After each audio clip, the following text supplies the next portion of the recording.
Hello बच्चों, स्वागत है आप सभी का मोशन में। आज अपन जेई एडवांस 2025 का पेपर डिस्कस करने जा रहे हैं और उम्मीद करता हूं कि आपका पेपर अच्छा हुआ होगा जिन बच्चों ने एग्ज़ाम दिया। और जो बच्चे एग्ज़ाम की तैयारी कर रहे हैं उनके लिए भी खुशखबरी कि यार कंपैरेटिवली ये पेपर प्रीवियस पेपर से थोड़ा सा ईजी साइड बोल सकते हैं अपन, है ना। कुछ क्वेश्चंस जो हैं वो डिस्कस करते हैं बच्चों अपन। सबसे पहले सेक्शन की बात कर लेते हैं। एक सेक्शन 1 है जिसके अंदर आपको 4 क्वेश्चंस मिले हैं और सारे क्वेश्चन बच्चों आपके सिंगल चॉइस क्वेश्चंस है ना।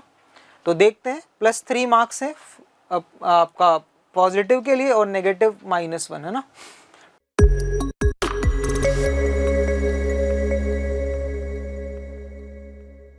तो आगे बढ़ते हैं, फर्स्ट क्वेश्चन देखते हैं। R denotes the set of real numbers A, I, B, I real numbers है for I equal to I belongs to 1 to 3 है ना। F और G दो फंक्शंस के बारे में बताया है कि यार R to R दो फंक्शंस डिफाइन किए हुए हैं। Fx और Gx दो बड़े ही सुंदर से आपको पॉलिनोमियल्स दे दिए हैं, 4 डिग्री पॉलिनोमियल्स। और Hx एक फंक्शन है जो इन दोनों के कॉम्बिनेशन से कुछ फंक्शन बनाया हुआ है।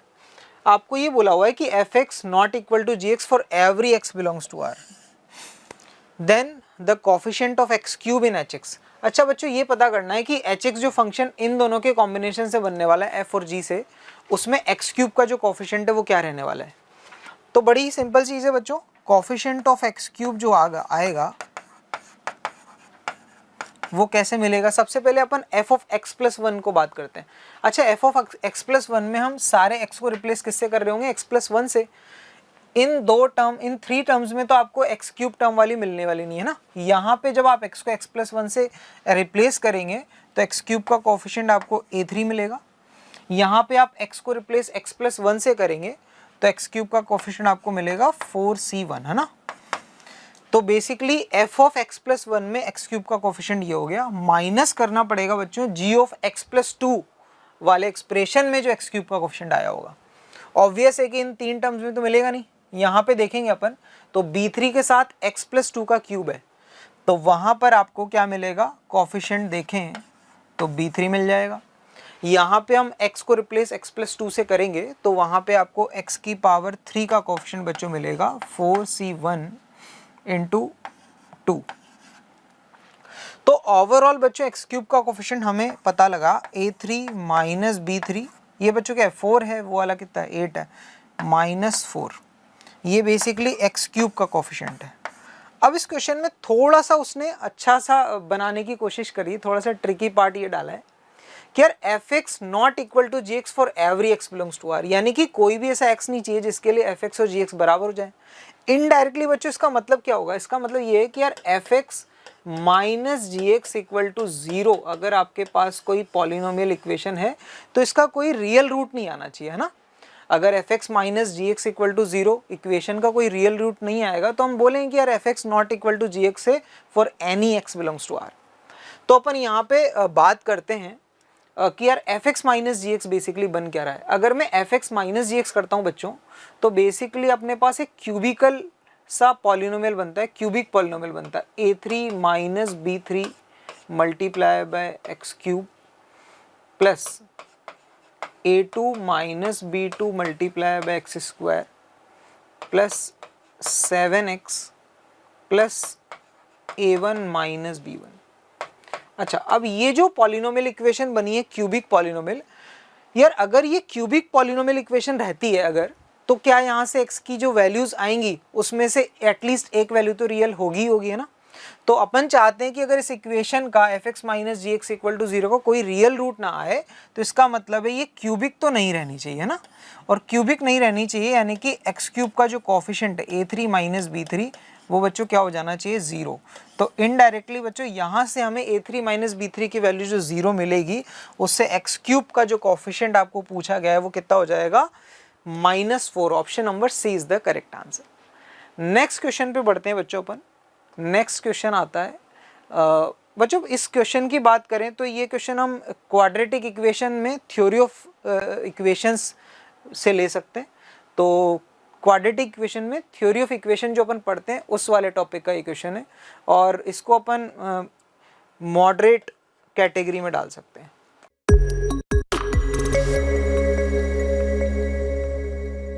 नेक्स्ट आगे बात करते हैं हम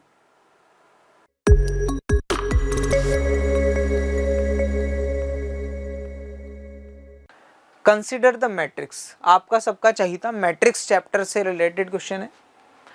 P कोई मैट्रिक्स गिवन है आपको 3/3 का, बड़ा ही सुंदर है, कई सारे जीरो भी बना दिए। Let the transpose of matrix X be denoted by X transpose, then the number of 3x3 invertible matrices Q with integer entries such that.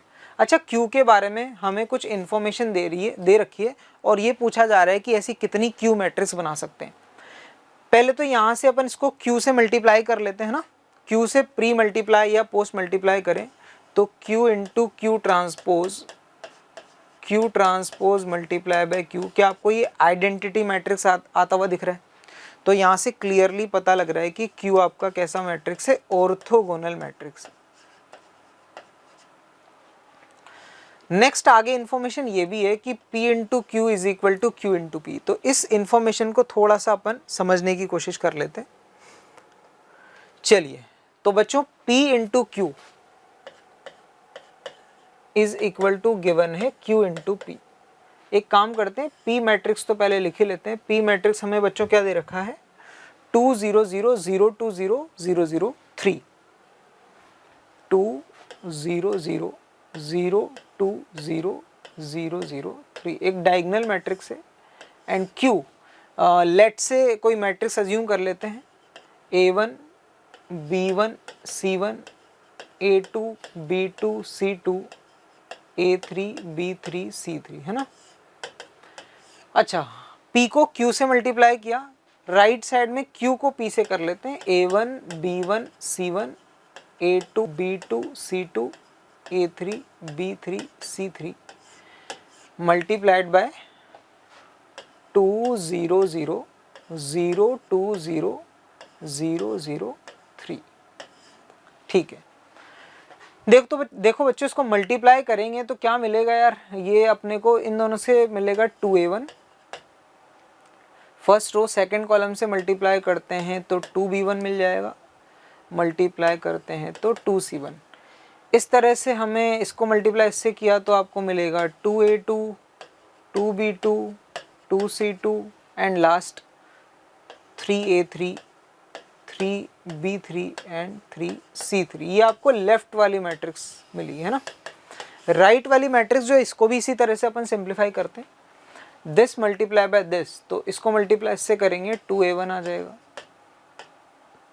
First row multiply by second column, ये आपको मिलेगा 2B1, this multiply by this 3C1, फिर this multiply by this आपको मिलेगा 2A2, next is this multiply by this 2B2, this multiply by this 3C2।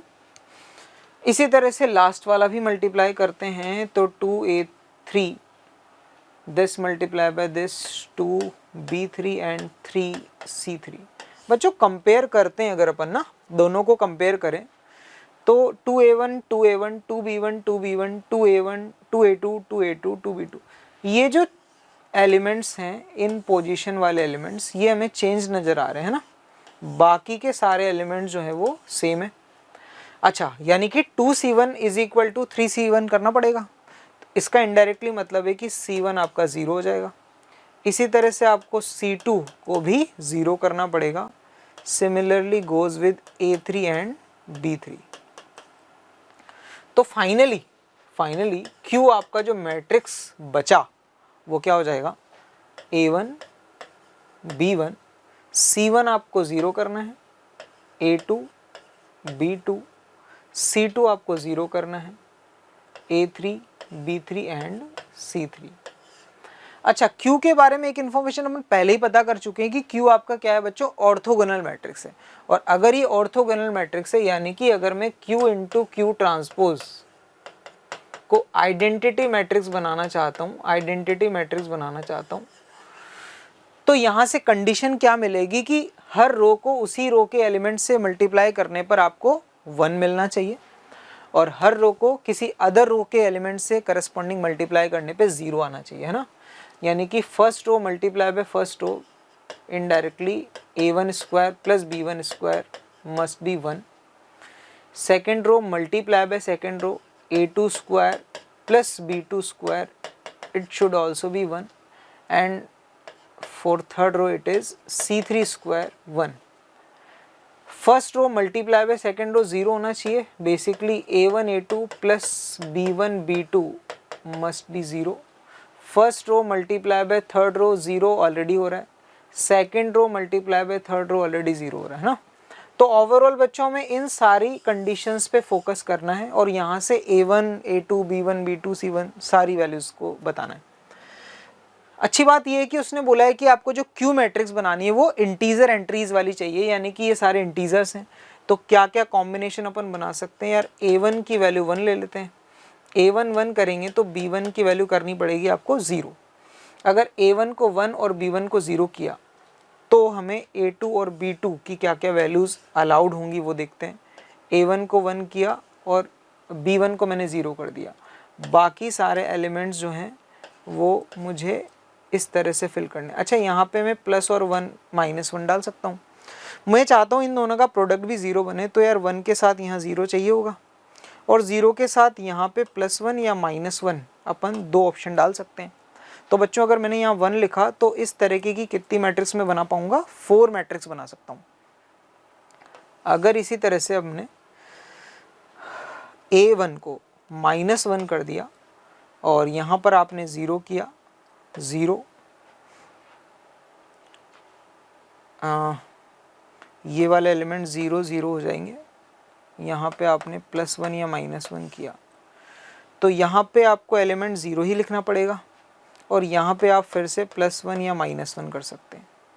तो overall बच्चों 4 matrix तो इस तरह से मिल रही हैं आपको, है ना. 4 यहाँ पे मिल जाएंगी जिसमें ये वाला एलिमेंट 1 होगा और यहाँ 0 करना है, और 4 मैट्रिक्स इस तरह की मिल जाएंगी जिसमें यहाँ -1 के साथ 0 करना है ना. उसके बाद में अगर ये वाला एलिमेंट 0 और ये वाला 1 कर देते हैं तो हमें कितनी मैट्रिक्स और मिल जाएंगी.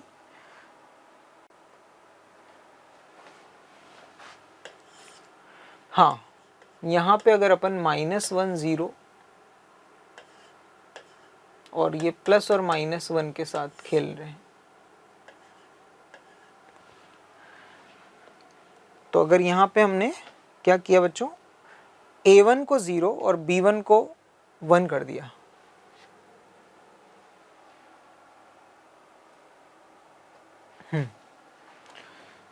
a1 को 0 और b1 को 1 कर दें,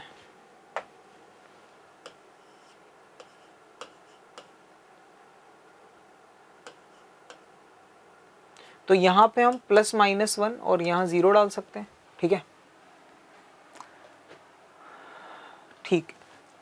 तो और same goes with this case also.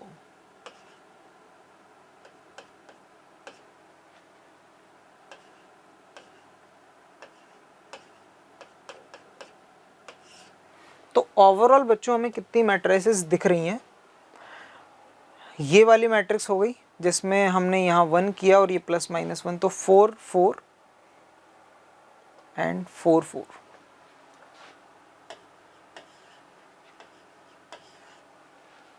ठीक है, तो ओवरऑल बच्चों आपका आंसर आ जाना चाहिए 16 ऐसी मैट्रिसेस बन सकती हैं.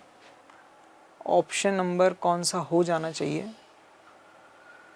आपका बच्चों, आंसर आ जाना चाहिए ऑप्शन नंबर सी. नेक्स्ट आगे बढ़ते हैं. ठीक है, तो सेक्शन 1 में आपके 4 क्वेश्चन डिस्कस कर लिए हमने. नेक्स्ट सेक्शन 2 की बात करते हैं. सेक्शन 2 में आपको बोला जा रहा है इट इज 1 और मोर देन 1 करेक्ट सेक्शन, है ना, यानी कि आपके मल्टीपल चॉइस आंसर होंगे इसके अंदर.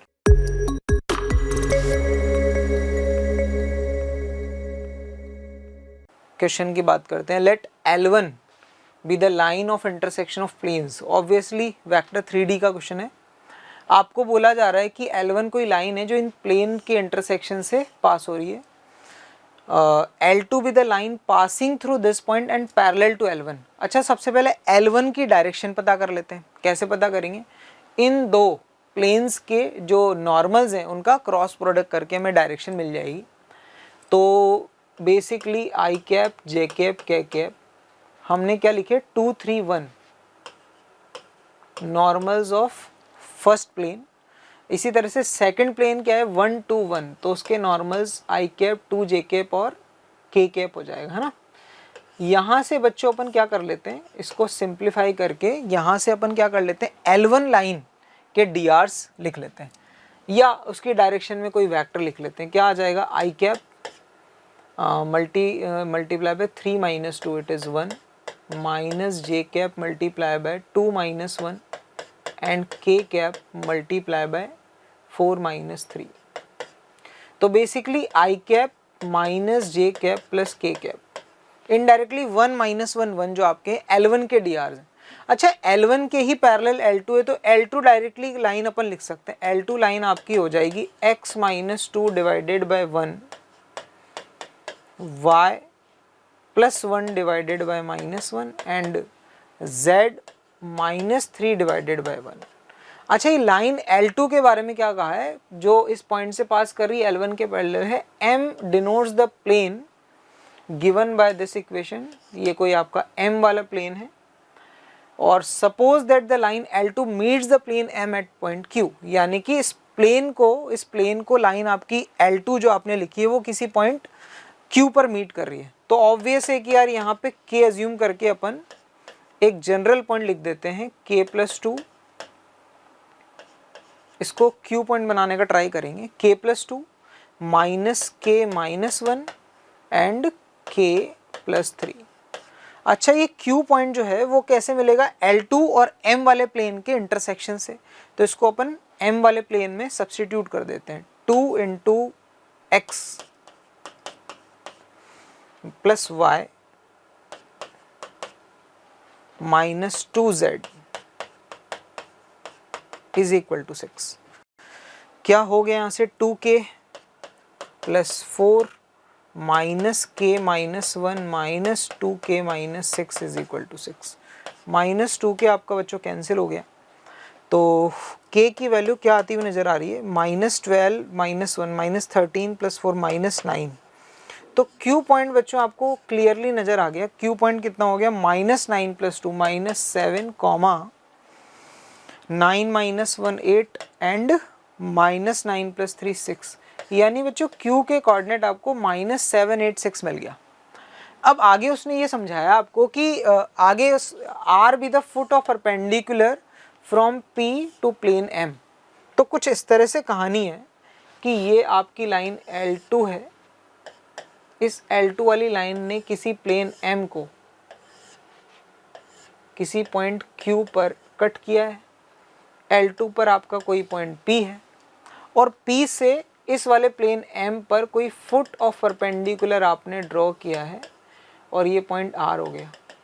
तो क्या ऑब्वियसली ये एंगल 90 डिग्री हो जाएगा, है ना।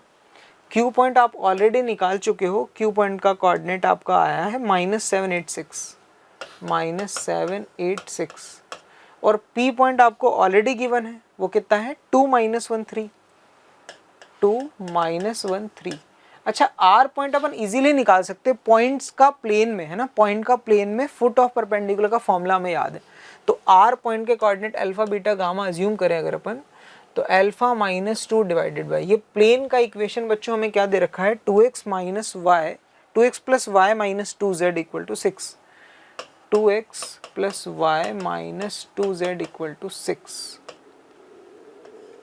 ठीक है, तो यहां से 2x plus y minus 2z equal to 6। यहां से अपन बच्चों R पॉइंट का कोऑर्डिनेट निकालने का ट्राई करते हैं जल्दी से। Alpha minus 2 divided by 2 equal to beta plus 1 divided by कितना आ जाएगा minus 1 and gamma minus 3 divided by minus 2 is equal to minus 1 times point को प्लेन के इक्वेशन में रख देते हैं तो आएगा 4 minus 1 minus 6 divided by a square plus b square plus c square it is 9 minus 12 minus 1 minus 13 plus 4 minus 9 by 9 minus 1 into 1। Overall बच्चों ये जो वैल्यू आपको मिल रही है वो कितनी आ रही है 1 आ रही है ना। तो अल्फा बीटा गामा की वैल्यू यानी इनडायरेक्टली R पॉइंट का कोऑर्डिनेट आपको कितना मिला 2 plus 2 4 1 minus 1 0 and -2 + 3 it is 1। तो R पॉइंट भी आपको मिल गया है ना। अब ऑप्शंस पे आते हैं, PQR सारा कुछ आने के बाद में हमें ऑप्शंस क्या गिवन है। ऑप्शंस देखते हैं। Length of line segment PQ पूछा है, बता सकते हैं। QR बता सकते हैं, देख लेते हैं। PQ और QR की लेंथ चाहिए, PQ और QR की लेंथ। PQ की लेंथ बच्चों अपने को क्या मिलेगी देखना। PQ की लेंथ देखते हैं, ये आ जाएगा 7 और 2 9 स्क्वायर प्लस 8 और 1 9 स्क्वायर प्लस 6 and 3 7 8 6 2 -1 3। बच्चों ये कोऑर्डिनेट जो अपने को मिलेगा -9 + 3 -6 है ना, इसको चेक करेंगे एक बार। -6, तो ये अपने को फिर से 3 -6 इसको 9 कर देते हैं, तो it is nothing but 9√3।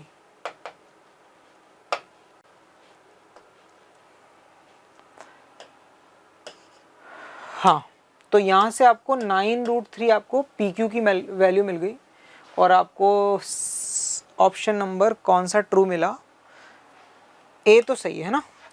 QR की लेंथ भी चेक कर लेते हैं, QR की लेंथ भी निकाल लेते हैं। QR बच्चों अपने को मिलेगा -7 8 -6 and 4, तो कितना आ जाएगा 11 का स्क्वायर, 8 0 से आएगा 8 स्क्वायर 64 और -6 1 से 7 स्क्वायर आ जाएगा।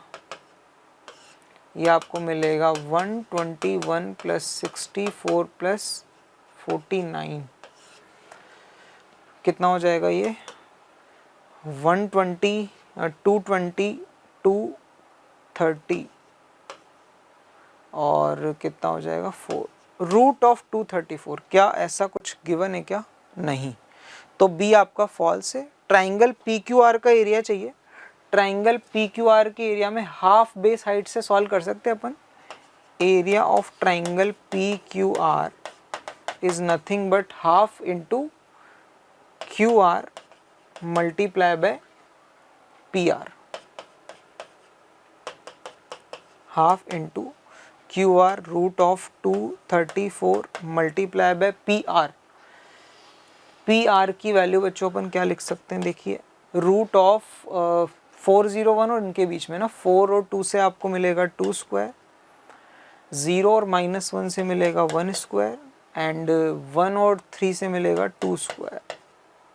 बच्चों ये कितना आ गया 3 आ गया, तो फाइनली आपको मिला 3/2 √234।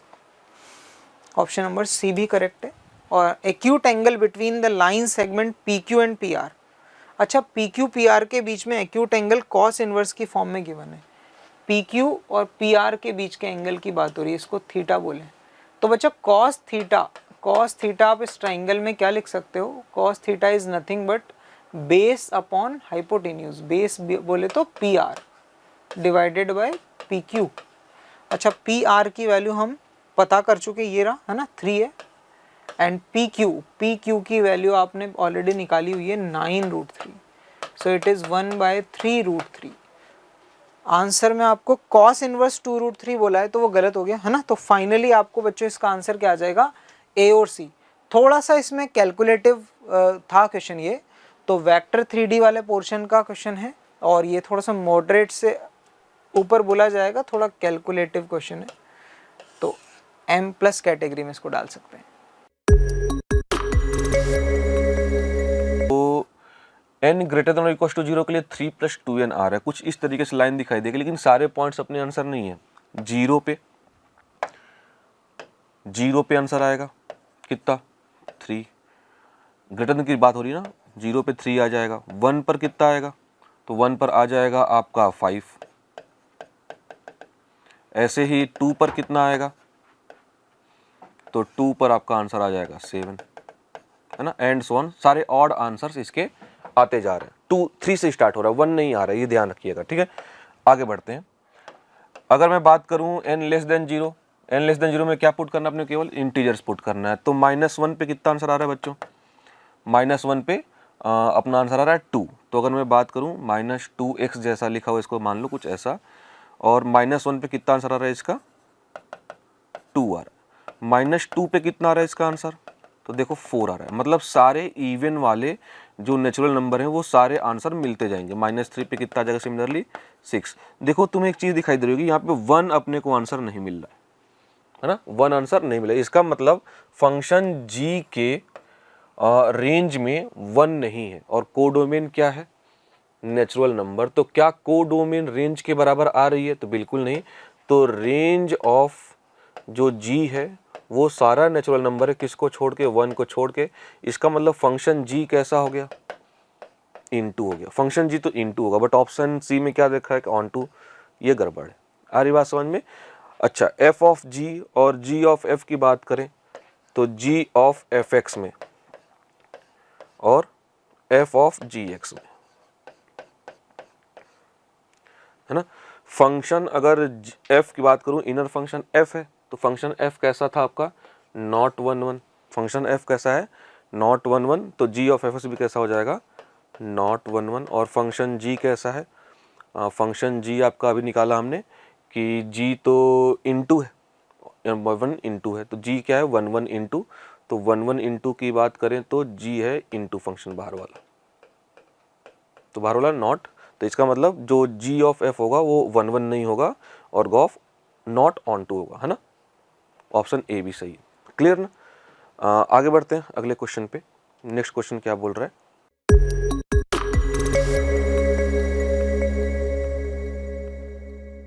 अगले क्वेश्चन पे आते हैं। नेक्स्ट क्वेश्चन पे क्या बोल रहा है, let R denote the set of all real number z1 equals to 1 plus z1 एक कोई कॉम्प्लेक्स नंबर दिया हुआ है, कॉम्प्लेक्स नंबर क्वेश्चन है ये आपके सामने।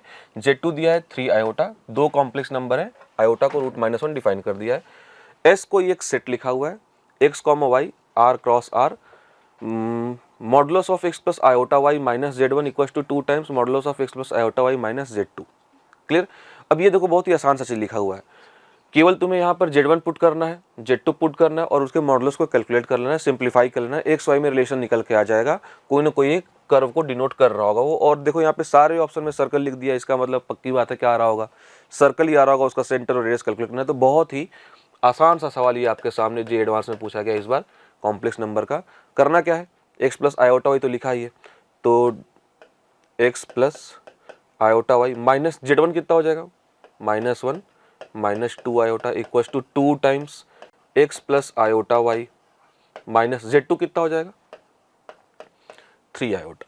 तो यहाँ से केवल रियल पार्ट को क्लब करूँ तो x minus 1 plus iota y minus 2 का magnitude equals to 2 times x plus iota common लेने पर y माइनस 3 का मैग्नीट्यूड। दोनों साइड कॉम्प्लेक्स नंबर का मैग्नीट्यूड लिया और स्क्वायर कर दिया ताकि मैग्नीट्यूड का रूट हट जाए। तो क्या बन जाएगा ये, x माइनस 1 का स्क्वायर प्लस y माइनस 2 का square equals to 2 times, square कर रहे हैं तो 2 टाइम क्या बन जाएगा, 4 times x square plus y minus 3 का होल स्क्वायर। बच्चों अब इसको सिंप्लीफाई करो, बताओ टोटल x स्क्वायर का टर्म कितना आ रहा है, 4x square minus x square 3x square. Clear. y square का टर्म, तो यहाँ से y स्क्वायर 4y स्क्वायर और y square 3y square. X y का टर्म आएगा नहीं, सर्कल है ना, एक्स वाई का टर्म वैसे भी नहीं आएगा, यहाँ से दिख रहा है अपन को। एक्स का टर्म कैलकुलेट करो तो यहाँ से -2x आ रहा है, यहाँ से कुछ आ ही नहीं रहा है तो प्लस का 2x हो गया। ये सबको राइट हैंड साइड लेकर मैं लिख रहा हूँ, ठीक ना। यहाँ से कितना आएगा, y का टर्म अगर बात करें तो -6y -24y और ये -4y उधर जाके +4y, तो -24 + 4 -20y। और अगर कांस्टेंट की बात करें तो यहाँ से देखा जाए तो 9 36 और कितना सब्ट्रैक्ट होगा, 4 और 5, तो अपने पास इक्वेशन क्या आ गई, ये 31 बन गया। तो बताओ इस सर्कल का सेंटर कितना दिख रहा है, सेंटर कोफिशिएंट ऑफ x का आधा का माइनस, कोफिशिएंट ऑफ y का आधा और माइनस, तो कितना बन जाएगा ये। तो यहाँ पे कैच है, क्या कैच है, 3x square 3y square, coefficient of x square y square को 1 बना लो, फिर सेंटर और रेडियस लिखने का सोचो, तो क्या बन जाएगा, x square plus y square plus 2/3x minus 20/3y plus 31/3 equals to 0। बताओ बच्चों अब सेंटर क्या निकल के आएगा, तो सेंटर निकल जाएगा minus times coefficient of x का हाफ, तो -1/3 कॉमा सेम चीज़ y के साथ -1/3 10/3, तो ये हो जाएगा आपका सेंटर ना, ऑप्शन ए सही है। और रेडियस की अगर बात करें तो रेडियस कितना हो जाएगा, रूट में f² का समेसन माइनस कांस्टेंट पार्ट्स 31/3। तो इसको कैलकुलेट कर लेते हैं, एलसीएम 9 हो गया, 101 माइनस 93, तो कितना आ गया बच्चों आंसर ये, √8/9 मतलब 2√2/3। 2√2/3 is the radius of the circle, है ना। बहुत ही आसान सा क्वेश्चन, कॉम्प्लेक्स नंबर का आपके सामने ये ना, प्योर कैलकुलेशन बस थी और कुछ नहीं था इसमें, ठीक है ना। बाकी सर्कल का अगर इक्वेशन पता तो आपको सेंटर और रेडियस लिखने आना चाहिए, ठीक है ना। बढ़ते हैं अगले क्वेश्चन पे, बढ़ते हैं अपन।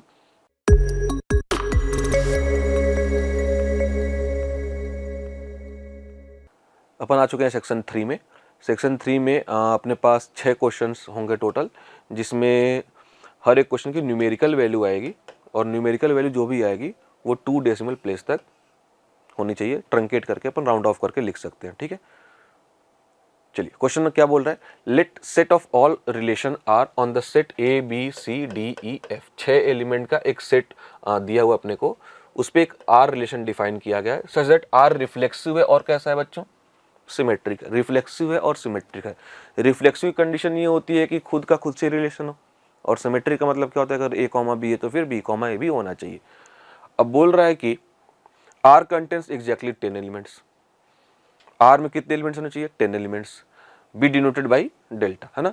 तो मान लो बोला गया कि set of all relation R on the set this such that R is reflexive and symmetric, मतलब रिफ्लेक्सिव एंड सिमेट्रिक का भी 10 एलिमेंट वाले रिलेशन का रिफ्लेक्सिव और सिमेट्रिक होने चाहिए, वो उसका भी एक सेट बनाना है मेरे को। तो ऐसे number of elements in delta is, इसमें कितने एलिमेंट होंगे, क्लियर है। तो इसमें देखो बहुत ही आसान तरीके से इसको अपन सॉल्व कर सकते हैं। तरीका क्या है कि अपने पास जो एलिमेंट्स हैं उनको यहाँ लिख दो।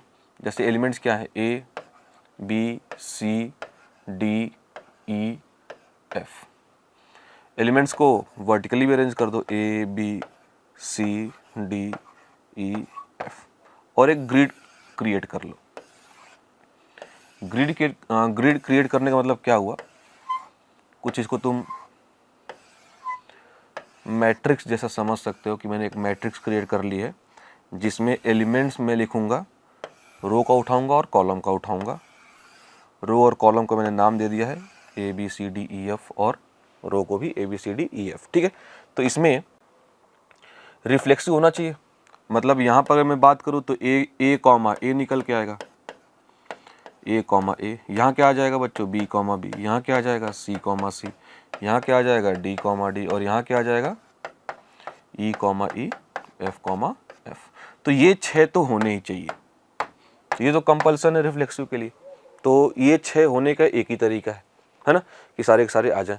अब बाकी अगर सिमेट्रिक चाहिए अपने को, तो सिमेट्रिक में देखो बच्चों, अगर तुम यहाँ से कोई भी एक उठाते हो, मान लो ये उठा लिया आपने, और ये क्या है, मान लो ए कॉमा डी है, तो ए कॉमा डी अगर उठाया तो डी कॉमा ए अपने आप क्या हो जाएगा, सेलेक्ट हो जाएगा सिमेट्रिसिटी मेंटेन करने के लिए। और मेरे को 10 चाहिए, तो इधर से तुम्हें कितने उठाने पड़ेंगे, 6 तो तुमने रिफ्लेक्सिव के लिए उठा ही लिया है, और मुझे कितने उठाने हैं, 2 उठाने हैं। इधर से 2 उठाओगे तो 2 इधर से अपने आप उसके कॉन्जुगेट वाले फिक्स हो जाएंगे, है ना। तो अपन बात करें कितने यहाँ पर खाली प्लेसेस हैं, मतलब कितने एलिमेंट्स यहाँ पर हैं, तो 1 2 3 खाली, 4 खाली, 5 खाली, मतलब 5 का समेसन, 5 × 6/2 मतलब 15 प्लेसेस हैं। इन 15 प्लेसेस में रिलेशंस लिखे हैं ना, इन 15 प्लेसेस से कोई सा भी 2 उठा लो, वही टोटल नंबर ऑफ रिलेशंस आएंगे, जिसमें टोटल 10 एलिमेंट रहे होंगे। तो कितना आ जाएगा, 15C2 मतलब 15 × 14 /2 मतलब हो गया ये 7, 15 × 7 105। तो total number of relations would be 105 in the set delta. Delta में ऐसे 105 रिलेशंस आएंगे, 105 एलिमेंट्स आएंगे, बोल सकते हो एलिमेंट्स 105 आएंगे, जिसमें हर एक एलिमेंट एक रिफ्लेक्सिव और सिमेट्रिक रिलेशन होगा, जिसमें 10 एलिमेंट रहे होंगे, हर एक एलिमेंट में 10 रिलेशन रहे होंगे, है ना। आगे बढ़ते हैं अगले क्वेश्चन पे। बढ़िया क्वेश्चन था ये, है ना, अच्छा क्वेश्चन है।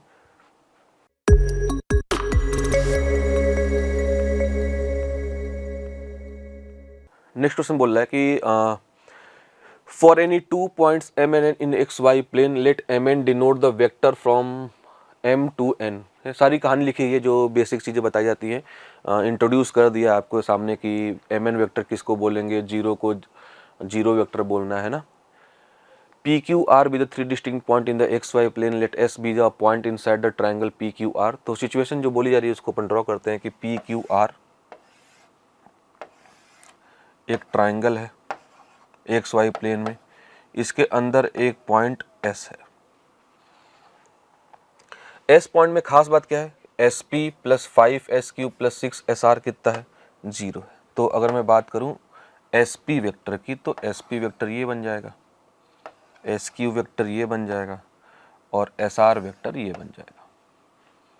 ठीक है, ये 0 मतलब 0 वेक्टर के बराबर है, क्वेश्चन में डिफाइन है। E and F be the mid points of the side PR and QR। E क्या है, E है बच्चों PR का मिड पॉइंट, तो ये हो गया E। और F क्या है, तो F be the mid point of QR। QR का मिड पॉइंट क्या है, F, है ना।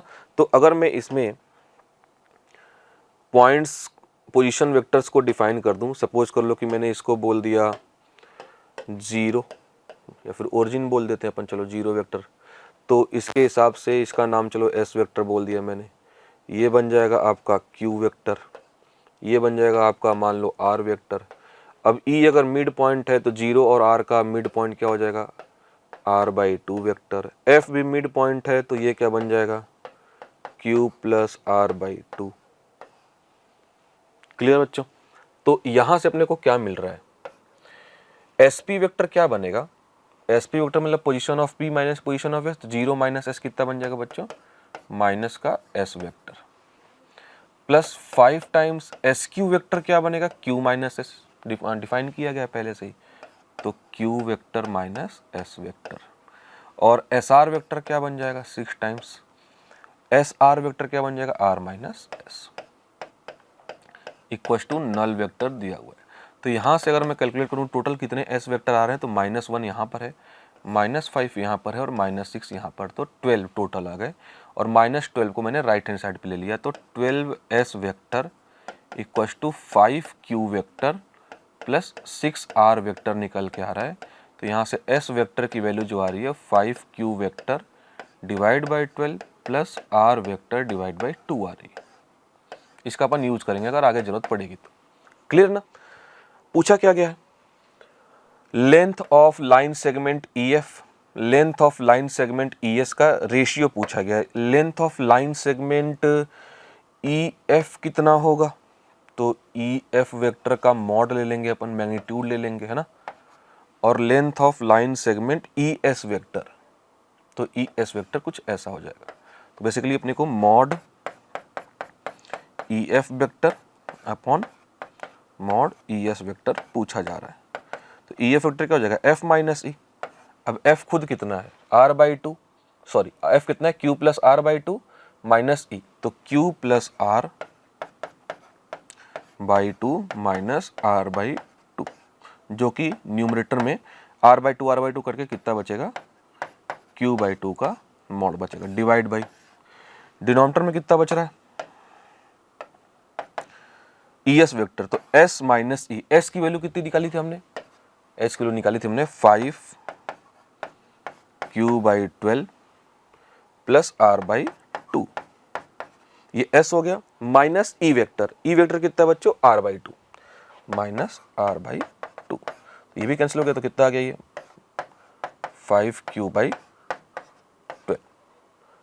Magnitude of Q cancel out हो जाएगा, अपना आंसर कितना हो जाएगा,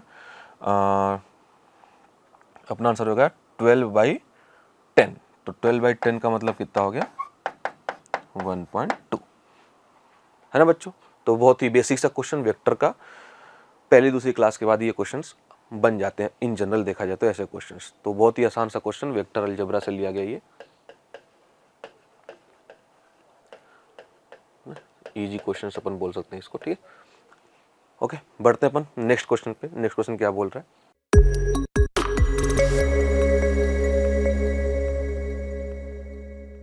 हाँ बच्चों, नेक्स्ट क्वेश्चन क्या बोल रहा है कि let S be the set of all 7 digits number. कितने डिजिट का नंबर बच्चों? 7 अंकों की संख्या है, ठीक है। That can be formed using the digits 0, 1 and 2। 0, 1 और 2 से बस फॉर्म होनी चाहिए। फॉर एग्जाम्पल अगर ये अपने पास देखा जाए तो 2, 2, 1, 0, 2, 2 ये एक नंबर एस में आएगा, लेकिन ये नहीं है। क्यों? क्योंकि 0 कहाँ पर है? पहले प्लेस पर है, तो ये 7 डिजिट का नहीं बना, 6 डिजिट का ही बना, तो इसलिए ये एस में नहीं आएगा। तो अपने को भी ध्यान रखना है कि 0 को पहले प्लेस पे नहीं रखना है। Then the number of elements x in set S such that at least one of the digits 0 and 1 appears exactly twice। मतलब कम से कम 0 या 1 में से जो भी आ रहा हो वो 2 ही बार आए। मतलब 2 बार 0 आ जाए या फिर 2 बार 1 आ जाए। 2 बार 0 आए, 1 एक ही बार आए, है ना, ये भी चलेगा इसमें। तो इसमें अपन डिफरेंट केसेस काउंट कर लेते हैं और आसानी से तुम आंसर लिख लोगे तुम। तो जैसे कि इसमें डिफरेंट केस की बात करें तो केस 1 ऐसा बोल सकते हो कि 2 तो 0 हो और 1 एक भी ना हो। केस 2 क्या बोल सकते हो? 2 तो 0 हो और 1 1 हो, है ना। केस 3 क्या बोल सकते हो? 2 तो 0 हो और दोनों 1 हो। केस 4 क्या बोल सकते हो? 2 0 लेके सारी कहानी खत्म हो गई। 2 1 उठा लो, 2 1 हो और एक भी 0 ना हो। केस 5 क्या बोल सकते हो? 2 तो 1 हो और एक 0 हो। केस 6 क्या बोल सकते हो? 2 1 हो, 2 0 हो, वो तो केस 3 में काउंट हो ही गया है, तो केस 6 बनाने की जरूरत नहीं है। तो इतना ही केस अपने पास बन के आने वाला है, ठीक है। अब इसमें कैलकुलेट कैसे करेंगे नंबर ऑफ नंबर्स? तो 2 0 हो, एक भी 1 हो, तो बाकी सब क्या होने चाहिए? इसका मतलब 7 है तो 2 2 4 2 6 और 1 7। तो इनको अरेंज करने का तरीका कितना हो जाएगा बच्चों? तो 7 प्लेस पे पहले 2 0 को एडजस्ट कर दो। तो 7 में से पहले प्लेस पे तो भर नहीं सकते, तो जो 1 पहले प्लेस को छोड़कर 6 प्लेस बच रहे हैं उसमें से किसी भी 2 प्लेस को सिलेक्ट करके 0 को फिलअप कर दिया। बाकी हर एक प्लेस के लिए 2 2 2 अलाइक ऑब्जेक्ट है, तो एक तरीके से फिलअप हो जाएगा, है ना। 2 तो 0 हो, एक 1 हो, बाकी सारे क्या हो? 2 हो, तो 4 और 3 7। इसमें तो वापस सेम कहानी कि 6 में से 2 प्लेस सिलेक्ट करो, है ना, और वहाँ पे दोनों 0 को एडजस्ट कर दो। बाकी 2 प्लेस तो खत्म हो गए, अपने पास कितने प्लेस बचे? 5 प्लेस बचे। 5 प्लेस पे 5 चीज़ें भरनी है ना, जिसमें 4 आइडेंटिकल है। तो 5 फैक्टोरियल अपॉन 4 फैक्टोरियल 1 फैक्टोरियल, मतलब 5 आ जाएगा बेसिकली। अगला केस 2 तो 0 हो, 2 1 हो, बाकी सारे कितने हो? 2 हो, तो इसका क्या आंसर आएगा? तो वापस वही सेम चीज़, 6 से पहले प्लेस को छोड़ के बाकी 6 में से किसी भी 2 पे 0 को एडजस्ट किया, एक ही तरीके से 0 0 कहीं भी भरो, है ना। और बाकी अपने पास 5 प्लेस है, 3 एक तरीके की चीज़ें, तो 5 फैक्टोरियल अपॉन 3 एक तरीके की चीज़ और 2 एक तरीके की चीज़। 5 फैक्टोरियल अपॉन 3 फैक्टोरियल 2 फैक्टोरियल। यहाँ पर 2 तो 1 हो और एक भी 0 ना हो, मतलब 5 टाइम्स 2 है और 2 टाइम्स 1 है, तो ये तो बहुत, इसमें को तो कोई 0 है ही नहीं, तो सीधा अपन अरेंजमेंट लगा देंगे 7 फैक्टोरियल, 7 चीज़ें, 5 एक टाइप की, 2 एक टाइप की। और यहाँ पर क्या बनेगा बच्चों? 2 तो 1 है, एक 0 है, बाकी सारे 2 हैं, तो यहाँ पर अरेंजमेंट क्या आएगा? अब देखो एक 0 आ गया, तो 6 प्लेस में से पहले प्लेस को छोड़कर एक 0 को एडजस्ट करो। बाकी अब एक 0 एडजस्ट हो गया, 6 प्लेस में से एक एडजस्ट हो गया, तो टोटल प्लेस अब कितने खाली बच रहे हैं? तो टोटल 7 में से एक को ही मैंने बस एडजस्ट किया है, 0 को, ना। तो अब 6 प्लेस बच रहे हैं, उन 6 प्लेस पे 6 चीज़ें रखनी है, 4 आइडेंटिकल एक टाइप की, 2 आइडेंटिकल अलग टाइप की। तो कितना हो जाएगा यहाँ पर? 6 फैक्टोरियल अपॉन 2 फैक्टोरियल 4 फैक्टोरियल, है ना। अब इसको कैलकुलेट करो, 6c2 कितना हो गया ये? अच्छा 6c2, तो ये भी तो 6c2 ही लिखा हुआ है अगर ध्यान से देखा जाए तो अगर मैं सबको ऐड करूं तो 6c2, अलग इंक ले लेते हैं, 6C2 6C2 6C2 6C2 तो कॉमन आ गया, तो एक जगह तो मैंने 6C2 लिख दिया, टोटल लिख रहा हूँ मैं अभी। 6C2 के साथ यहाँ तो 1 आ गया, यहाँ पर ये 5C1 लिखा हुआ है तो 5 आ गया, यहाँ पर देखा जाए तो 5C2 लिखा हुआ है तो 10 आ गया, यहाँ पर देखा जाए तो 6C2 के साथ 61 मतलब 6 आ गया, ये तो टोटल इधर आ गया। और ये देखा जाए तो 7C2 लिखा हुआ है, तो 7C2 का मतलब 7 × 6/2 मतलब 21, तो 21 और ऐड कर दो, टोटल कितना सारा रिजल्ट देखा जाए तो 5 1 6 + 6 12 12 + 10 22 × 15 22 × 15 + 21 30 और 3 33 + 21 351 would be the total number of elements in S। तो अपना आंसर हो जाएगा 351। ओके बच्चों, तो पीएनसी का क्वेश्चन, परमुटेशन एंड कॉम्बिनेशन का क्वेश्चन लिया गया, ये अरेंजमेंट ऑफ अलाइक ऑब्जेक्ट्स के क्वेश्चन बनाया गया इसमें। अच्छा क्वेश्चन बोल सकते हैं इसको, बहुत ही अच्छा क्वेश्चन, ठीक है।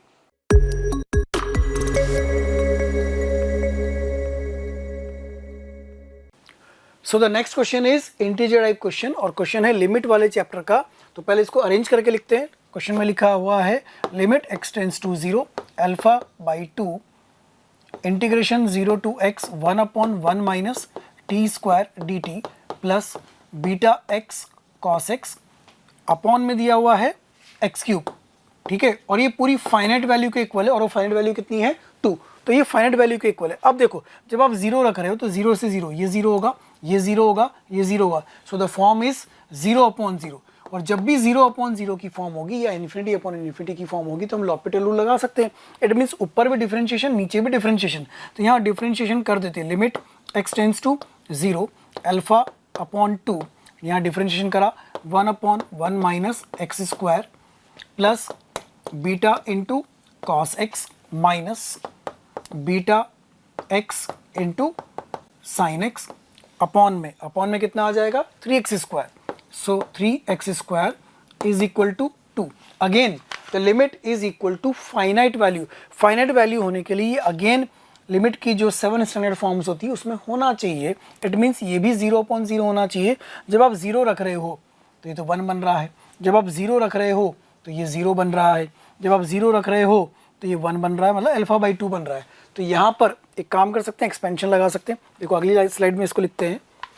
सो it will be limit x tends to 0 α/2, और ये बन जाएगा आपके पास 1 - x² whole power -1 plus beta cos x minus beta x into sine x upon x², और इक्वल टू कितना दिया हुआ था 2 के इक्वल दिया हुआ था। देखो यही हमने लिखा है, लेकिन इस 1 - x² को होल पावर -1 में कन्वर्ट कर लिया है, और अब एक्सपेंशन लगा देंगे।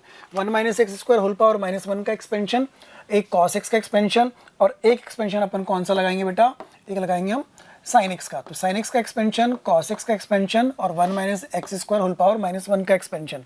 लिमिट x टेंड्स टू 0 α/2, ये बनेगा 1 plus x² and so on, वो हम नहीं लिख रहे हैं, प्लस बीटा इंटू सारे एक्सपेंशन हम लिखेंगे यहाँ पर। So this will be 1 - x²/2 plus so on and minus beta x, फिर यहाँ पर x माइनस x³/3 फैक्टोरियल, जो अपने काम का नहीं है, आगे इसके ना लिखें उसको, अपॉन में अगेन दिस इज 3x², ये 3x² है यहाँ पर, ठीक है, and this is equal to 2। Then again finite value के बराबर है, कंपेयर करिए या कांस्टेंट टर्म को कलेक्ट करिए। तो एक तो आएगा यहाँ से α/2 plus beta and this should be equal to 0, क्योंकि 0/0 की फॉर्म होनी चाहिए। ये क्वेश्चन नंबर 1 बन रही है। दूसरा x² वाले को साथ में ले लो, α/2 and minus beta and minus beta, so α/2 minus beta and minus beta is equal to 0। ये क्वेश्चन नंबर 2, दोनों को सॉल्व करना है, बस दोनों को सॉल्व करेंगे, अल्फा और बीटा की वैल्यू मिल जाएगी। और आपसे क्वेश्चन में क्या पूछा गया था, α+2 का क्या वैल्यू होगा। क्वेश्चन में पूछा गया था α+2 का वैल्यू। आपको देखो अल्फा प्लस बीटा का वैल्यू निकालना है, अल्फा प्लस बीटा का वैल्यू सॉल्व करें। अल्फा और बीटा की वैल्यू, यहाँ से अल्फा आ रहा है -2 बीटा के बराबर, अल्फा की वैल्यू -2 बीटा यहाँ रखोगे, सॉल्व करने पर यहाँ से बीटा की वैल्यू मिलेगी आपको, वैल्यूज मैं आपको डायरेक्टली बता देता हूँ, वो आप कर लेना। बीटा आएगा -12/5 एंड अल्फा आएगा 24/5। So therefore alpha plus beta is equal to 12/5, that is, so this value is 2.40। Single decimal में लिखना है तो 2.4 और डबल डेसिमल में लिखना है तो 2.40। So final answer is 2.40। Limit का क्वेश्चन था, मॉडरेट क्वेश्चन था, या हम कह सकते हैं कि इजी भी था, बल्कि मॉडरेट ना कहें बल्कि इसको इजी भी कह सकते हैं, क्योंकि सीधे सीधे सॉल्व करना है और कुछ भी एक्स्ट्रा काम इसमें नहीं करना है। So the final answer is 2.40।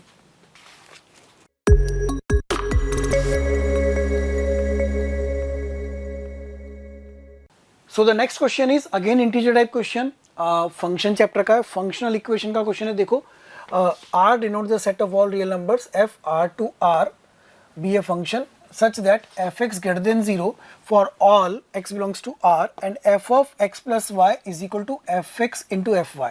अगर फंक्शनल इक्वेशन आपने पढ़ी है तो आप इससे सीधा सीधा फंक्शन एज्यूम कर सकते हो कि let fx is equal to k to the power x, ये हम इसमें एज्यूम कर सकते हैं। तो हम k की टू दी पावर x इसमें मान लेते हैं, ये हमारे को फंक्शन मिल गया। अब आगे let the real numbers a1 a2 a3 up to a50 are in AP, ये सब के सब किसमें दिए हुए हैं, AP में। अगर ये AP में है तो जो A1 होगा वो फर्स्ट टर्म हो जाएगा, तो A2 will be A1 plus D and A3 will be A1 plus 2D and so on. A50 will be A1 plus 49D। ये आपको AP में दिया हुआ इसलिए मिल रहा है। अब इस रिलेशन को यूज कर लेते हैं। f ऑफ ai का समेशन मतलब बनेगा क्या, ये बनेगा f of a1 plus f of a2 plus till कहाँ तक, f ऑफ a50 तक। Terms are from i equal to 1 to i to 50 तक चले जाते हैं। ये बन जाएगा कितना, k to the power a1, क्योंकि fx क्या है, k की power x, plus k to the power a2 plus k to the power a3 and so on k to the power 50 तक। ये हमें दिया हुआ है, इसकी वैल्यू दे रखी है, आगे लिखेंगे उसको। ये k to the power a1 plus k to the power a1 plus d plus k to the power a1 plus 2d plus k to the power a1 plus 3d and so on. ऐसा चलेगा कहाँ तक, 50 term तक। अगर आप ध्यान से देखो तो इसको ऐसा लिख सकते हैं, k to the power a1 plus k to the power a1 into k to the power d plus k to the power a1 into k to the power 2d and so on. Similarly last terms आ रहा होगा k to the power a1 into k to the power 49d। इसमें से common निकाल ले, क्या common मिल रहा है, k to the power a1 common 1 plus k to the power d plus k to the power 2d and so on till k to the power 49d। ये series बन गई। आगे सॉल्व कर लेते हैं सीरीज को। k to the power a1 common आया था और 1 plus k to the power d plus k to the power 2d plus k to the power 3d till कितना, 49d तक। अगर आप ध्यान से देखें तो ये gp बन रही है। What is this, this is gp। तो इस gp को सॉल्व कर लेते हैं भाई, चलो इस gp को सॉल्व करा जाए। So this is k to the power a1, gp का फर्स्ट टर्म 1, कॉमन रेशियो देखो t3 अपॉन t2 k की पावर d, तो k to the power d, number of terms is 50 minus 1 upon r minus 1 k to the power d minus 1। और ये कितना दिया हुआ है अपने को इस क्वेश्चन में, इसकी वैल्यू दी रखी है 3 इंटू 2 की पावर 25 प्लस 1, तो इसकी वैल्यू है 3 इंटू 2 की पावर 25 प्लस 1, ये इसकी वैल्यू दे रखी। सॉल्व करते हैं भाई इसको। यहाँ पर इसको सॉल्व किया जा सकता है बिल्कुल। ये पावर 50 है तो a square minus b square, इसके फैक्टर करेंगे तो a to the power a square minus b square, a plus b into a minus b, इसके फैक्टर हो रहे हैं। तो ये हो जाएगा यहाँ से कुछ और कंडीशन भी अपने पास है क्या, एक बार क्वेश्चन में देखा जाए कुछ और कंडीशन। हाँ, एक कंडीशन और है, वरना तो इक्वेशंस उलझ रही हैं। f of a31 equal to 64 f of a25, ये इक्वेशन भी, इसको भी सॉल्व करते हैं ना। अभी आगे इसको यहीं पे रोकते हैं अपन, इसको अभी होल्ड करते हैं। ये क्वेश्चन हमें मिल चुकी है, और एक रिलेशन जो हमारे पास और था, अब हम उसको आगे बढ़ाते हैं। वो रिलेशन क्या है हमारे पास, वो रिलेशन है f of a31 equal to 64 into 25, 31 का 25 के साथ। तो f of a31 is equal to 64 into f of a25, ये हमें दिया हुआ है। इस रिलेशन से भी हमें कुछ मिलेगा, ये क्या होगा, k to the power a1 plus 30d is equal to 64 into k to the power a1 plus 24d। जी हाँ, ये रिलेशन भी काम आ रहा है। देखो इसको और सॉल्व करें तो k to the power a1 into k to the power 30d is equal to 64 k to the power a1 and k to the power 24d। कुछ सॉल्व हो रहा है? जी बिल्कुल सॉल्व हो रहा है। क्या सॉल्व हुआ, k to the power a1, k to the power a1 cancel हो गया। अगर आप इसको लिख रहे हैं तो ये आ रहा है k to the power 6d equal to 2 to the power 6, और k to the power d whole power 6 equal to 2 to the power 6। Compare करो, आपको कुछ मिल रहा है, वो कुछ क्या है, k की पावर d। यहाँ से k to the power d किसके बराबर आ गया, 2 के बराबर आ गया। देखो एक अननोन आपका कम हो गया कि k की पावर d कितना आ चुका है, 2। उसको यहाँ रखते हैं, यहाँ रखेंगे। सो k की पावर d जो वैल्यू 2 आई है, जो 2 यहाँ रखेंगे तो ये हो जाएगा k to the power a1 2 यहाँ रखा तो 2 की power 50 minus 1 upon 2 minus 1 is equal to 3 into 2 की पावर 25 प्लस 1। आगे और सॉल्व करते हैं इसको बेटा। ये हो जाएगा k to the power a1 2 to the power 25 plus 1 into 2 to the power 25 minus 1 upon ये 1 हो चुका है, this is 3 into 2 to the power 25 plus 1। देखिए ध्यान से, कुछ और कैंसिल भी हो रहा है। यस सर, कैंसिल हो रहा है। ये प्लस 1 वाला कैंसिल। यहाँ से k की पावर a1 का वैल्यू मिल रहा है 3 अपॉन 2 की पावर 25 माइनस 1। ये वैल्यू अपने काम की है। लेंथी क्वेश्चन है? जी हाँ बिल्कुल लेंथी क्वेश्चन है। देखो जो गिवन था, इस गिवन से हमने k की पावर d की वैल्यू निकाली 2। उसको जो हमें फाइंड करना था समेशन 50 वाला, वो 50 वाला भी इक्वल गिवन था। उसको सॉल्व करके k की पावर a1 की वैल्यू निकाल ली है। अब क्वेश्चन में सॉल्व क्या करना है, वापस क्वेश्चन पे आओ। ये रहा क्वेश्चन। क्वेश्चन पे पूछा है फाइंड, ये हमें फाइंड करना है 6 से लेकर के कहाँ तक, 30 तक। 6 से लेकर के 30 तक ये वैल्यू हमें फाइंड करनी है। To find summation f of ai from i equal to 6 से कहाँ तक, 30 तक, ये वैल्यू हमें फाइंड करनी। कर लेते हैं सॉल्व। ये हो जाएगा k to the power a6 plus k to the power a7 till k to the power 30। Values रखना शुरू करते हैं इसके अंदर और इसको भी सॉल्व करते हैं। तो ये बनेगा k to the power a1 plus 5d plus k to the power a1 plus 6d and so on till k to the power a1 plus, यहाँ d है नहीं सॉरी a30 है, दिस इज a30 है ना, 29d। Okay, again k to the power a1 तो common निकल के आएगा, k to the power 5d plus k to the power 6d plus k to the power 7d and so on till k to the power 29d। क्या इसमें से भी कुछ common आ रहा है? हाँ सर, इसमें से भी k की पावर 5d कॉमन आ रहा है। तो k to the power a1, k to the power 5d common, यहाँ मिला 1 प्लस k की पावर d प्लस k की power 2d and so on till k की पावर 24d। ये टर्म्स कितने हैं वो देख लेना। k to the power a1 3 upon 2 की पावर 25 माइनस 1, ये हमारे पास आ गया था। k की पावर 5d, k की पावर d की वैल्यू कितनी थी 2, तो ये बन जाएगा 2 की पावर 5। और ये फिर से gp है। देखो क्या बन गया ये, k की power d whole power, number of terms कितने 25 -1 अपॉन k की पावर d -1। आगे सॉल्व करते हैं बेटा इसको फिर से, 3 अपॉन 2 की पावर 25 -1 इंटू 2 की पावर 5। यहाँ पर ये कितना हो गया, k की पावर d कितना है 2। देखो k की पावर d अभी हमने निकाला था, k की पावर d कितना आया था इधर, k की पावर d कितना था 2, उसका वैल्यू रख रहे हैं, ठीक है। तो k की पावर d का वैल्यू रखा 2, this is 2 to the power 25 -1 upon 1।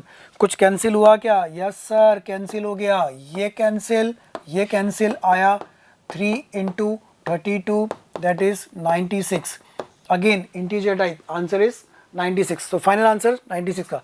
तो फंक्शनल इक्वेशन फंक्शन चैप्टर की यूज हो रही है, लेकिन साथ ही साथ 12th क्लास के फंक्शन चैप्टर का क्वेश्चन होने के साथ साथ क्लास 11th का प्रोग्रेशन एपी जीपी दोनों यूज हो रहे हैं, उसका भी क्वेश्चन है। इट मीन्स मिक्स्ड कंसेप्ट है, लेकिन देखा जाए तो टफ नहीं है। आपको इसके अंदर 2-3 चीज़ें कैलकुलेट करनी पड़ रही हैं। पहले आप गिवन रिलेशन से फंक्शन एज्यूम कर रहे हैं, फिर उस फंक्शन से फंक्शनल इक्वेशन बना करके आप k की पावर d का वैल्यू कैलकुलेट कर रहे हैं, k की पावर a1 का वैल्यू कैलकुलेट कर रहे हैं, और दोनों को यूज करके जो पूछा है वो फाइंड कर रहे हैं। तो फाइनल आंसर कितना होगा 96। So final answer is 96।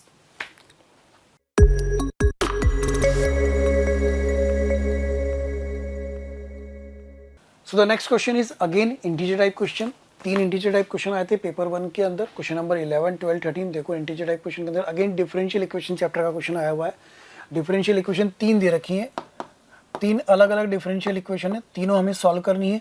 तीनों को जब सॉल्व कर लेंगे y1 y2 y3 की हेल्प से, तीनों इक्वेशन को सॉल्व करने के बाद उन तीनों इक्वेशन को यहाँ रखना है, एक एक्सप्रेशन बनेगा, उस एक्सप्रेशन की लिमिट फाइंड करनी है x टेंड्स टू 0 प्लस पे।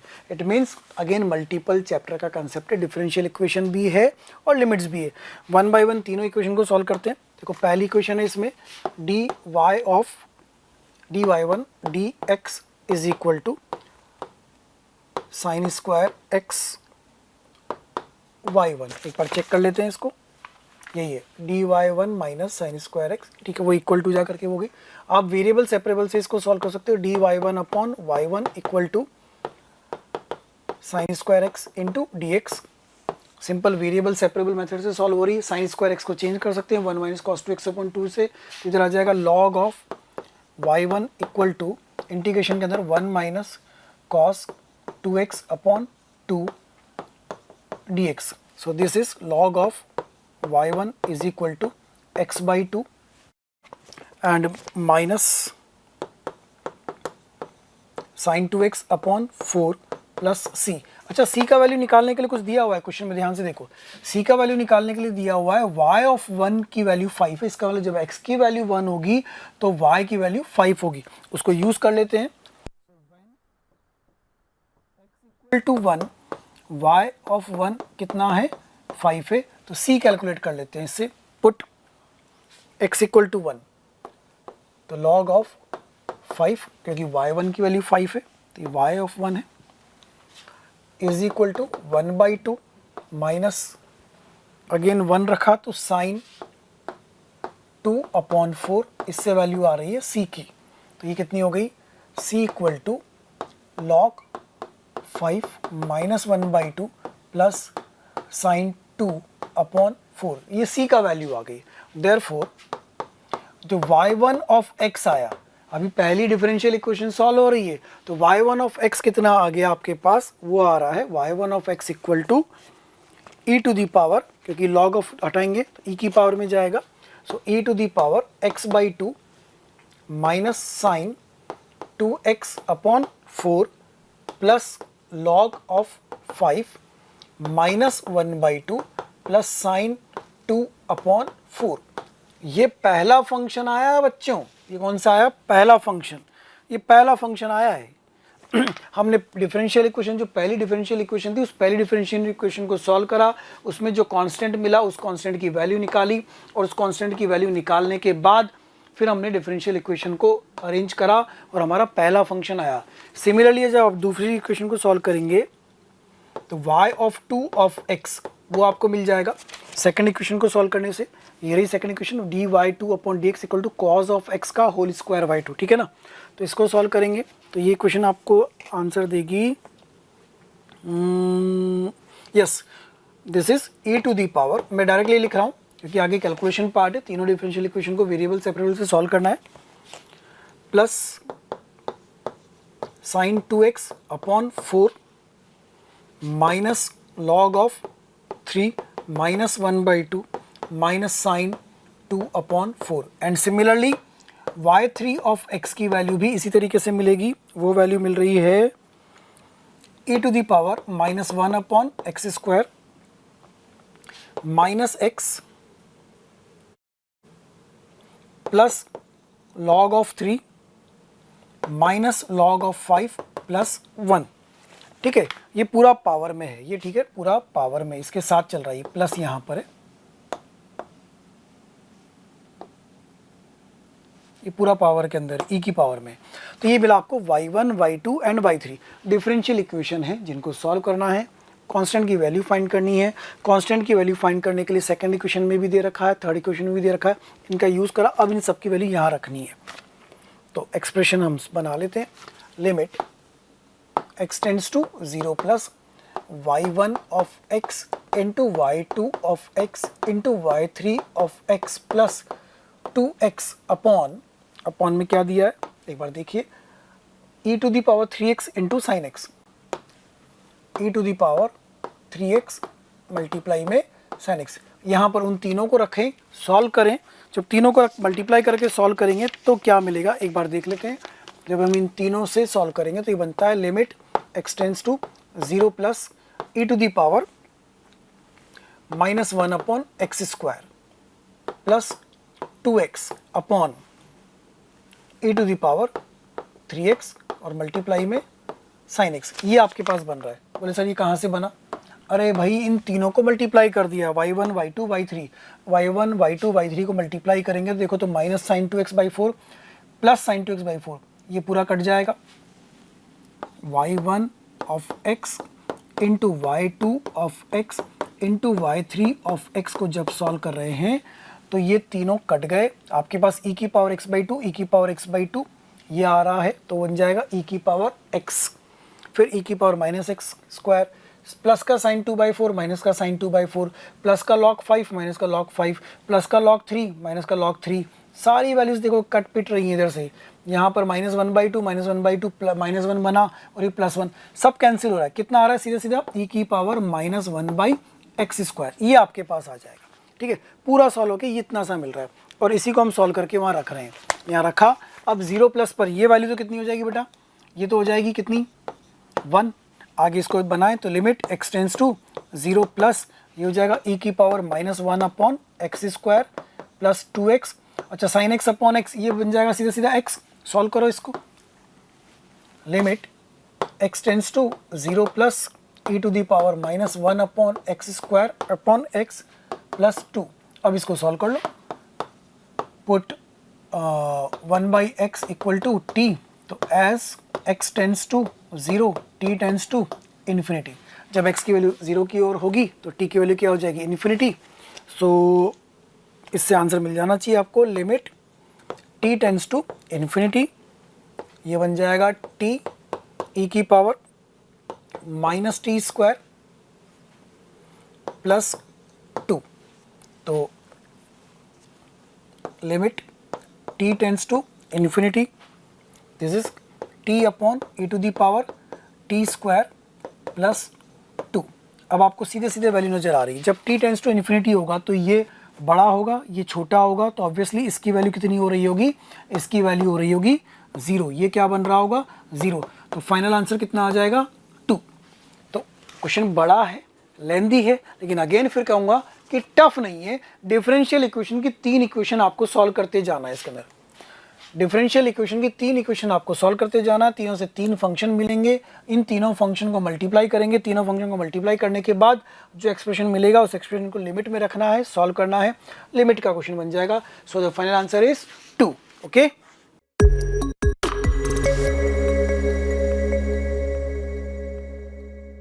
चलिए बच्चों नेक्स्ट क्वेश्चन देखते हैं। नेक्स्ट क्वेश्चन आपका स्टैटिस्टिक्स पे बेस्ड क्वेश्चन है और देखिए यहाँ पर आपको कुछ वैल्यूज़ दे रखी है 4, 5, 8, 9, 6, 12, 11 एंड इनकी रेस्पेक्टिव फ्रीक्वेंसीज दे रखी है, ठीक है। ना आपको गिवन है suppose that the sum of the frequencies is 19, that means इसका सम जो है 19, तो एक तो इक्वेशन हमारे पास क्या आ जाती है कि f1 प्लस f2 जो है दैट इज इक्वल टू, तो f1 प्लस f2 हमारे पास आ जाएगा 19, तो f1 प्लस f2 ये अपने पास टोटल कितना दे रखा अपने को 19, ठीक है। अच्छा तो अगर मैं बाकी सम देखूँ यहाँ से तो 5 और 2 7, 1 8, 1 9 और 3 12, तो 12 सब्ट्रैक्ट कर दें हम यहाँ से, तो यहाँ बाकी रिमेनिंग वैल्यूज़ भी थी, तो ये फाइनली 19 ही आएगा। सॉल्व करके कितना आ जाएगा आपके पास, टोटल 19 है तो f1 प्लस f2 आ रहा है आपको 12 माइनस करेंगे तो बेटा 7, ठीक है। तो ये वैल्यू आपके पास आ जाएगी 7, तो f1 प्लस f2 मेरे पास 7 आ जाता है, फर्स्ट इक्वेशन ये है। देन नेक्स्ट आपसे क्या बोल रहा है बेटा, and the median of this frequency distribution is 6, तो मीडियन आपको 6 दे रखा है, ठीक है। तो आपको सबसे पहले इसको अरेंज करना पड़ेगा असेंडिंग ऑर्डर में, ठीक है। तो यहाँ से अगर अपन इसको अरेंज करते हैं तो अब देखो डेटा अपने पास क्या क्या आ जाएंगे, ये 4 हो जाएगा आपका, ये तो वैल्यूज़ आ रही हैं आपके पास और ये इनकी फ्रीक्वेंसीज आ रही है, तो 4 के रेस्पेक्टिव फ्रीक्वेंसी हमारे पास क्या है 5 है। देन 4 के बाद में 5 आएगा आपके पास नेक्स्ट डेटा जिसकी फ्रीक्वेंसी आपको f1 गिवन है बेटा। देन नेक्स्ट जो है आपके पास वैल्यू आएगी दैट विल बी 6, है ना। इसको अरेंज करेंगे तो इसकी जो frequency that is 1 and after 6 आपके पास आ जाएगा 8, 9, 11 एंड लास्ट इज 12, ठीक है। तो 8 की फ्रीक्वेंसी अपने को दे रखी है f2, ठीक है। देन 9 की फ्रीक्वेंसी है 2, 11 की दे रखी है आपको बेटा 3 और 12 की दे रखी है फाइनली 1। तो ये हमने इसको असेंडिंग ऑर्डर में अरेंज कर लिया। नाउ हम क्या करते हैं यहाँ पे मीडियन के लिए, we make community frequency table, ठीक है। तो ये कॉलम हम क्रिएट करेंगे, तो फर्स्ट वाला आपका जो है दैट इज़ 5, देन नेक्स्ट आपका बन जाएगा f1 प्लस 5, ठीक है। देन प्लस 1 कर दें तो ये बन जाएगा 6 plus f1, right. Then next में देखो 6 प्लस f1 प्लस f2 बन जाएगा, f1 प्लस f2 हमारे पास ऑलरेडी क्या है 7, है ना।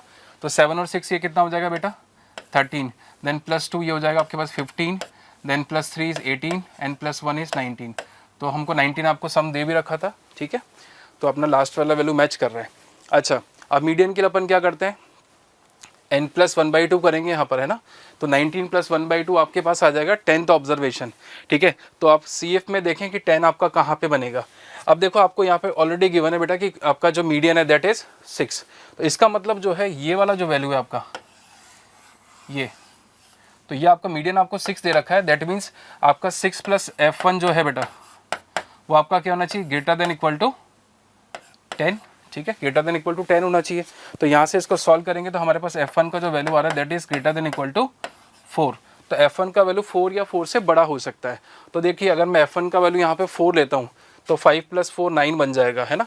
और अगर 4 से जस्ट बड़ा वैल्यू अगर अपन लेते हैं 5 लेते हैं, ठीक है, तो उस केस में क्या है यहीं पर आपका जो है 10 बन जाएगा और ये आपका जो है मीडियन 5 हो जाएगा, जबकि आपका मीडियन क्या दिया है 6। तो यहाँ से जो पॉसिबिलिटी बन रही है वो क्या बन रही है कि आपका f1 जो है वो क्या हो जाए एग्जैक्टली 4 हो जाए, और बिकॉज f1 प्लस f2 आपका 7 है दैट मीन्स f2 का वैल्यू कितना आ जाएगा बेटा, f2 का वैल्यू आपके पास आ जाएगा निकल के 3, ठीक है। तो f1 और f2 आ गया तो आपका मेरे ख्याल से क्वेश्चन लगभग खत्म सही हो गया। अब डायरेक्ट फॉर्मूला बेस्ड सारी चीज़ें हैं। तो यहाँ से देखो सबसे पहला अपन ऑप्शन मैच कर सकते हैं यहाँ से 7f1 प्लस 9f2, तो ये 7 इंटू f1 का वैल्यू हमारे पास निकल के आया बेटा 4 प्लस 9 टाइम्स f2 निकल के आया मेरे पास 3, तो ये कितना हो जाएगा 28 प्लस 9 3 27, तो ये आपके पास आ रहा है 55। दैट मीन्स ये वाला ऑप्शन आपका मैच कर रहा है फिफ्थ वाला, ठीक है। तो फिफ्थ में अभी अपने पास 3 ऑप्शन है, इनमें से कुछ भी हो सकता है। फोर्थ वाला आपका रूल आउट हो गया है ना। तो मैच डाउन कॉलम में आप हमेशा ध्यान रखें इन बातों का कि अपन ऑड वन आउट करते जाएं, यहाँ से देखते जाएं, ताकि कई बार ऐसे कॉम्बिनेशन होते हैं कि हमको कोई पार्ट सॉल्व भी नहीं करना होता है, राइट। तो हमारे पास ABC में से आंसर हो सकता है। नाउ हम नेक्स्ट आगे बढ़ते हैं। For the given frequency distribution let alpha denote the mean deviation about mean, ठीक है। तो मीन डेविएशन अबाउट मीन निकालना है, तो फर्स्ट ऑफ ऑल हमको क्या चाहिए, हमको मीन निकालना पड़ेगा, ठीक है। मीन के लिए आप जानते हैं फॉर्मूला, मीन क्या होता है आपका x बार जो है that is summation fi upon summation fi, right. Summation fi हम निकाल सकते हैं, हमारे पास सारी वैल्यूज आ चुकी हैं, ठीक है। तो देखो मैं डायरेक्टली यहाँ से समीशन fi लिख देता हूँ।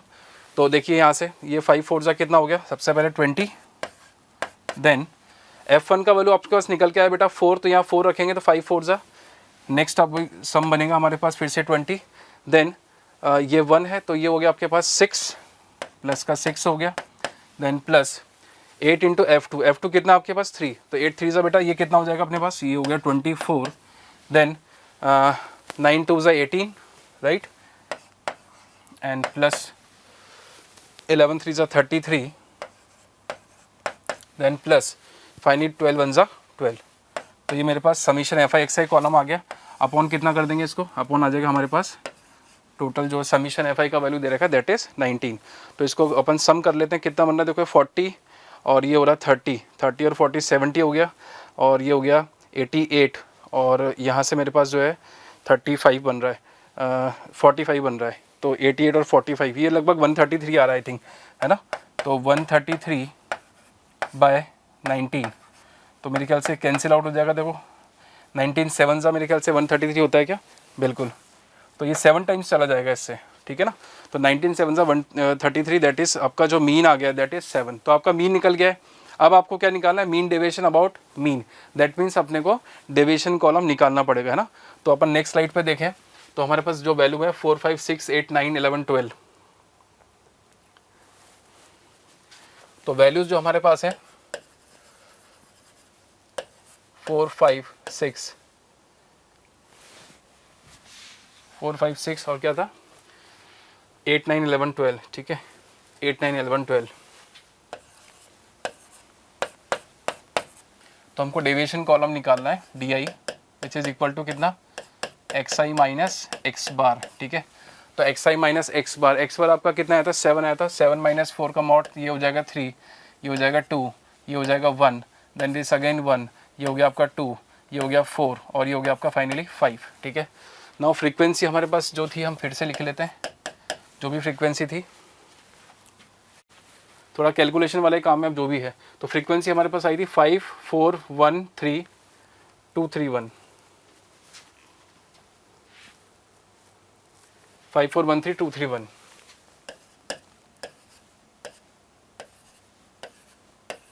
ठीक है। एक बार क्रॉस चेक कर लेते हैं, 5 4 1 3 2 1 हमारा जो है सही लिखा है क्या हमने, बिल्कुल 5 4 1 एंड ये आया था 3 2 3 1, ठीक है ना। Now F I D I निकालेंगे, ठीक है। तो फॉर्मूला हमारे पास जो मीन डेविएशन का होता है वो क्या होता है हमारे पास, मीन डेविएशन अबाउट मीन की हम बात कर रहे हैं बेटा, मीन डेविएशन अबाउट मीन, ठीक है। This is summation F I D I upon summation F आई, ठीक है। तो एफ आई डी आई हमारे पास जो है हमको पहले कॉलम चाहिए, तो एफ आई डी आई हम यहाँ पे बना लेते हैं column F I into D I, ठीक है। तो दिस इज 5 3 ज़ा 15, देन 4 2 ज़ा 8, this is 1, this is 3, this is 4, this is 12 and this is 6, ठीक है। इसको सम अप कर लेते हैं, तो F I into D I हमने कर लिया है, तो ये बन रहा है मेरे पास 23 1 24 27 और 4 31 31 6 37 38 39 और 49, ये लगभग आई थिंक देखो कुछ करेक्शन है मेरे के, 48 बन रहा था, ये चेक कर लेते हैं फिर से, 24 27 31 32 33 और 33 और 6 30, चेक करना पड़ेगा, आई थिंक कुछ गड़बड़ है। फ्रीक्वेंसी हमने लिखा है 5 4 1 3 2 3 1,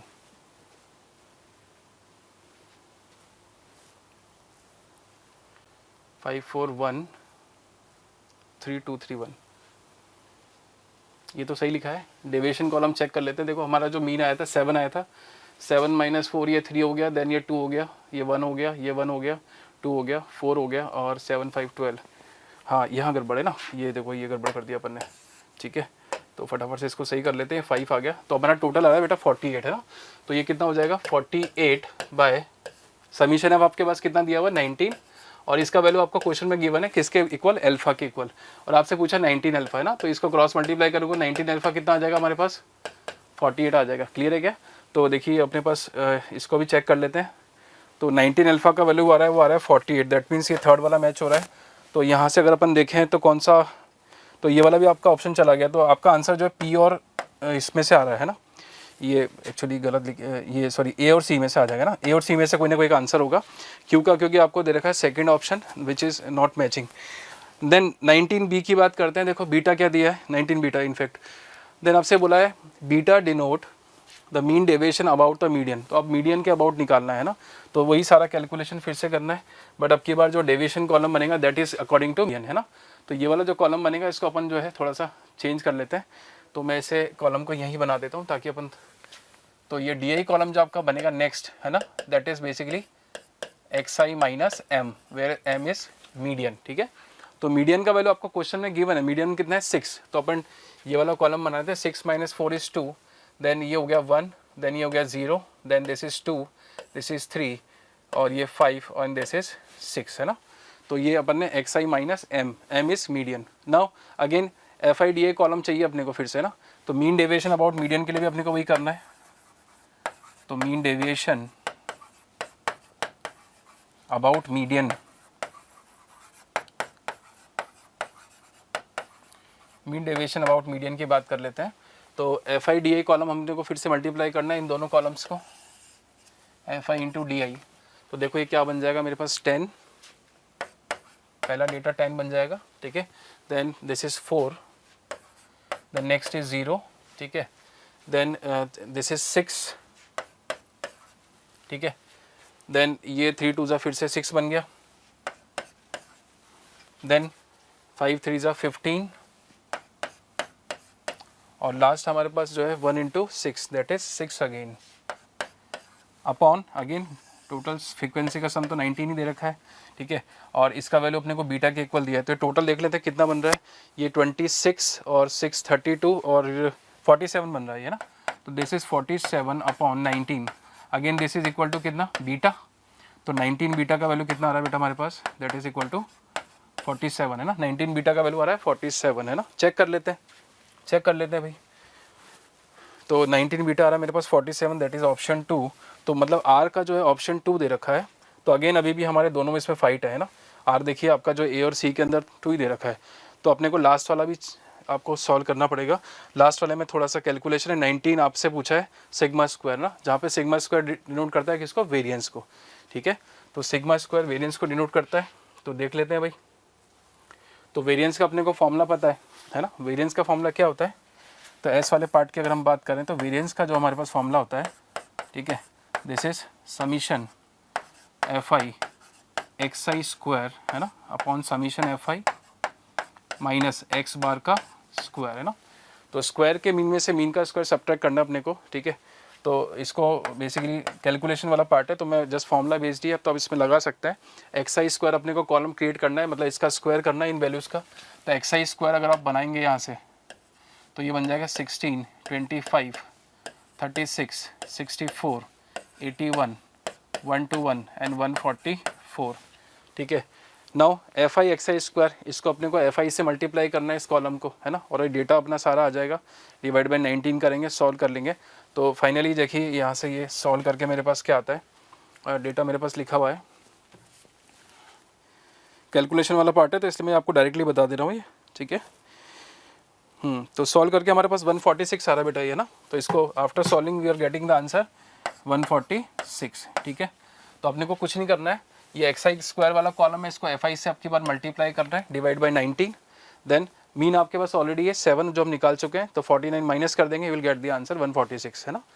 तो हम फाइनली हमारा आंसर 146 आ रहा है लास्ट वाले पार्ट का, जो कि हमारा ऑप्शन 1 में है ना। तो अगर हम देखें तो हमारा ऑप्शन जो है फाइनल आंसर हो जाएगा, दैट विल बी सी है ना, सी ऑप्शन हमारा करेक्ट हो जाएगा, ठीक है। तो क्वेश्चन की बात करें तो डायरेक्ट फॉर्मुला बेस्ड क्वेश्चन है, वंस आपने F1 F2 का वैल्यू निकाल लिया तो आपके लिए बहुत आसान है, बस थोड़ा कैलकुलेटिव है, तो वही है यहाँ पे कैलकुलेशन मिस्टेक किसी से हो सकती है ना, उसी को आपको अवॉइड करना है, ठीक है। चले बच्चे नेक्स्ट क्वेश्चन की तरफ मूव करते हैं। देन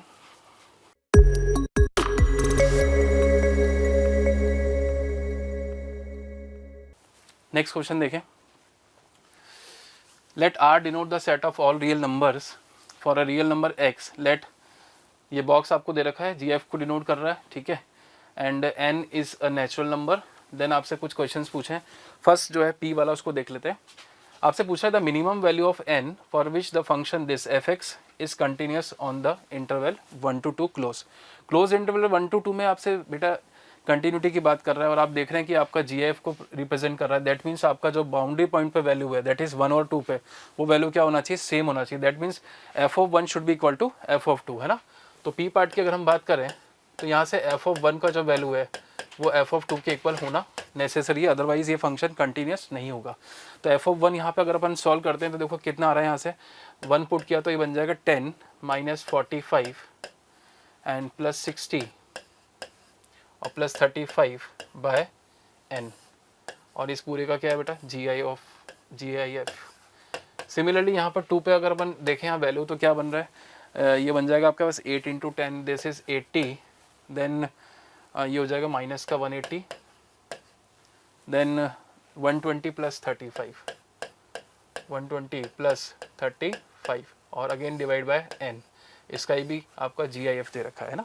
तो दोनों को अपन देख लेते हैं n की किस वैल्यू के लिए जो है ये इक्वल होगा, और मिनिमम वैल्यू देखना है अपने को, ठीक है। तो देखिए यहाँ से सॉल्व करते हैं तो ये 35 प्लस 10 45, ये तो कैंसिल आउट हो गया सारा, तो यहाँ से मेरे पास बच रहा है 60 बाय n, ठीक है। और इधर से इसको सॉल्व कर लें अपन, तो ये बन गया मेरे पास 220 और 55, दिस इज़ 55 बाय n। तो मिनिमम n की वैल्यू की बात करें, देखो n इक्वल टू अगर मैं 9 लेता हूँ तो ये मेरे पास कितना बनेगा 5 पॉइंट समथिंग बनेगा, सॉरी 9 6 54, ठीक है। तो 6 पॉइंट समथिंग है तो 6 आ जाएगा, और यहाँ से भी 9 6 54 है। तो मिनिमम वैल्यू की बात करें तो n का जो मिनिमम वैल्यू होगा that will be equal to 9, that means इसका आंसर आ जाएगा आपका 2, है ना। तो ये इक्वल कब होगा, this implies n is equal to 9, ठीक है। तो अपने पास p का आंसर आ गया, p का आंसर आ रहा है 2, दैट मीन्स हमारे पास इन दोनों में फाइट है, ठीक है। तो a और c आपका जो है रूल आउट हो चुका है। नाउ b और d की बात करते हैं यहाँ पे हम, ठीक है। तो देखो यहाँ से q वाला जो ऑप्शन है अगर वो आपका डिफर कर रहा है तो यहाँ पे हमारा आंसर आ चुका है, हालांकि मैं आपको बाकी पार्ट भी बता दूंगा कैसे करना है। तो सेकंड वाले पे मूव करते हैं। The minimum value of n for which gx एक फंक्शन गिवन है, x belong to r is an increasing function. तो इंक्रीजिंग फंक्शन है मतलब डेरिवेटिव आपका कैसा होना चाहिए बेटा, पॉजिटिव होना चाहिए, ठीक है। तो देख लेते हैं यार डेरिवेटिव इसका, तो हमने डेरिवेटिव किया g डैश ऑफ x। अच्छा इसका फैक्टर देखें कुछ बन रहा है क्या इसका फैक्टर, ये 2n स्क्वायर एंड 15 टू ज़ा 30, हाँ तो माइनस का 15n प्लस का 2n और माइनस का 15, ठीक है। तो यहाँ से मेरा n कॉमन आ रहा है तो ये बन रहा है 2n माइनस 15, ठीक है, 2n माइनस 15 है, और इधर से बेटा अगेन 1 ही कॉमन आ रहा है तो 2n माइनस 15। तो बेसिकली मेरे पास फैक्टर हो जा रहे हैं 2n माइनस 15 और n प्लस 1, ठीक है। तो देखिए g डैश एक्स के अंदर ये तो कांस्टेंट वाला पार्ट है, तो इसके फैक्टर अपने पास कितना निकल के आ गया 2n minus 15 into n plus 1, ठीक है।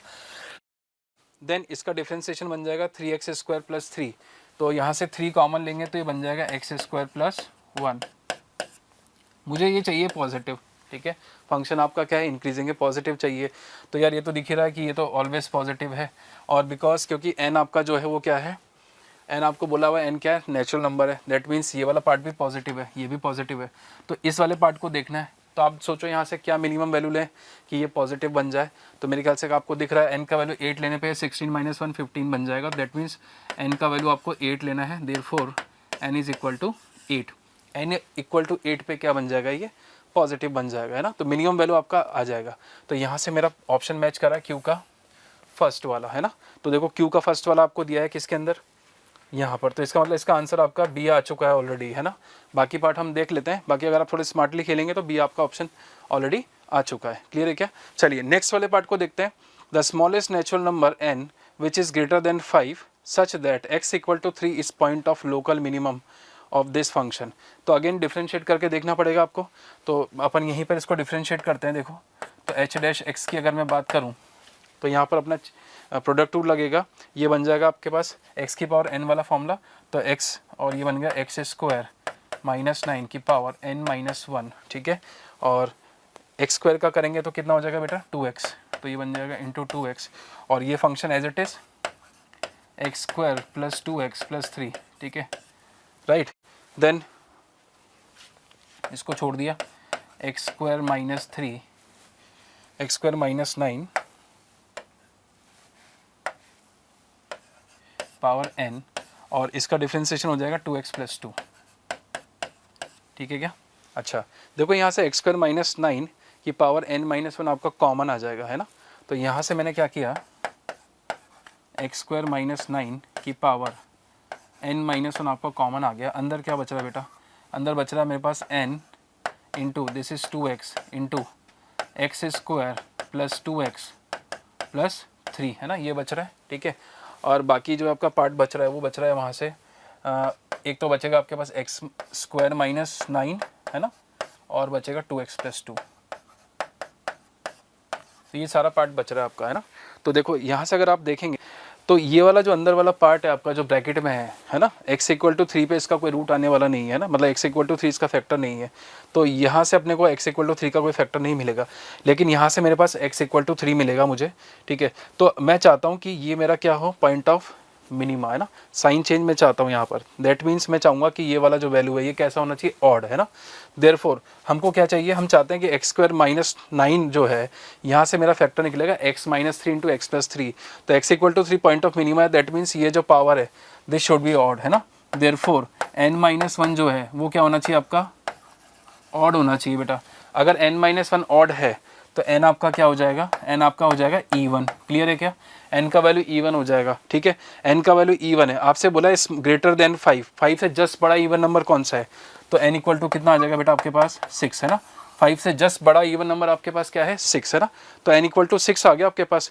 तो देखो n इक्वल टू 6 आ गया, तो r का जो आपके पास ऑप्शन मैच हो रहा है वो हो रहा है आपका फोर्थ वाला ऑप्शन मैच हो रहा है ना, फोर्थ के अंदर 6 दिया हुआ है आपको, तो देखो हमारा जो इसके अंदर देखो r का वैल्यू 4 भी आ रहा है, r के 4 मैच कर रहा है, इसका मतलब हम सही चल रहे हैं। नाउ s वाला जो पार्ट है लास्ट पार्ट उसको भी देख लेते हैं।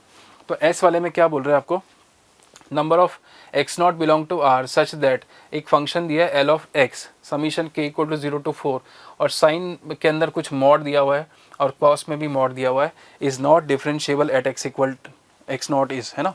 तो मतलब यहाँ से आपसे पूछा है कि कितने नंबर ऑफ पॉइंट्स पे जो है डिफरेंशिएबल नहीं है, ठीक है। तो देखो यहाँ से अगर अपन देखें तो हम जानते हैं यार साइन मॉड एक्स जो होता है आपका, तो अगर मैं उस फंक्शन को अगर एक्सपेंड करता हूँ तो आपके पास कुछ ऐसा बन रहा है, साइन ऑफ के का वैल्यू 0 टू 4 है, तो साइन मॉड एक्स बनेगा हमारे पास, देन बनेगा sine of mod X minus 1, then plus sine of mod X minus 2 plus sine of mod X minus 3 plus sine of mod X minus 4, ठीक है। x माइनस के तक चल रहा है, k का वैल्यू 0 से लेके 4 तक चल रहा है। देन इसके बाद में आता है कॉस, देन कॉस के अंदर आपको दिया है कॉस ऑफ x माइनस के प्लस 1/2, है ना, इस तरीके से कुछ दे रखा है मॉड के अंदर। तो हम जानते हैं कि कॉस मॉड एक्स जो है वो एक डिफरेंशिएबल फंक्शन होता है, जस्ट आपकी शिफ्टिंग होगी यहाँ पर, है ना, तो कॉस मॉड एक्स तो डिफरेंशिएबल होता है, तो जो भी नॉन डिफरेंशिएबिलिटी के पॉइंट है वो आपके यहीं से आने वाले हैं सारे नॉन डिफरेंशिएबिलिटी के पॉइंट, ठीक है। और साइन मॉड एक्स आपका नॉन डिफरेंशिएबल होता है जहाँ पर ये 0 बन जाता है ना, तो यहाँ से मेरे पास जो नॉन डिफरेंशिएबिलिटी के पॉइंट आएंगे वो कितने आ जाएंगे, एक तो 0 आएगा, एक 1 आएगा, 2 3 4, है ना, दैट मीन्स 5 पॉइंट्स आएंगे मेरे पास नॉन डिफरेंशिएबिलिटी के। तो अगर अपन ऑप्शन देखें यहाँ से तो 5 ऑप्शन दिया आपको थर्ड वाले के अंदर, तो एस का आपको थर्ड मैच कर रहा है बिल्कुल, दैट मीन्स अपना फाइनल आंसर जो है वो बी जो है पूरा वेरीफाई कर लिया हमने। बाकी आपका आंसर ऑलरेडी आ चुका था जब आपने पी और क्यू चेक किया था, है ना, तो थोड़ा स्मार्टली खेलना है। यहाँ पर आपका पी और क्यू के बाद में आंसर आ जाता है, बाकी पार्ट को आपको सॉल्व करने की जरूरत नहीं है, बट बिफोर ऐसा करने से पहले आप कॉन्फिडेंट होने चाहिए कि आपने जितना किया है वो सही है, ठीक है बेटा। तो ये हो गया हमारे इस क्वेश्चन की कहानी, आगे बढ़ते हैं हम।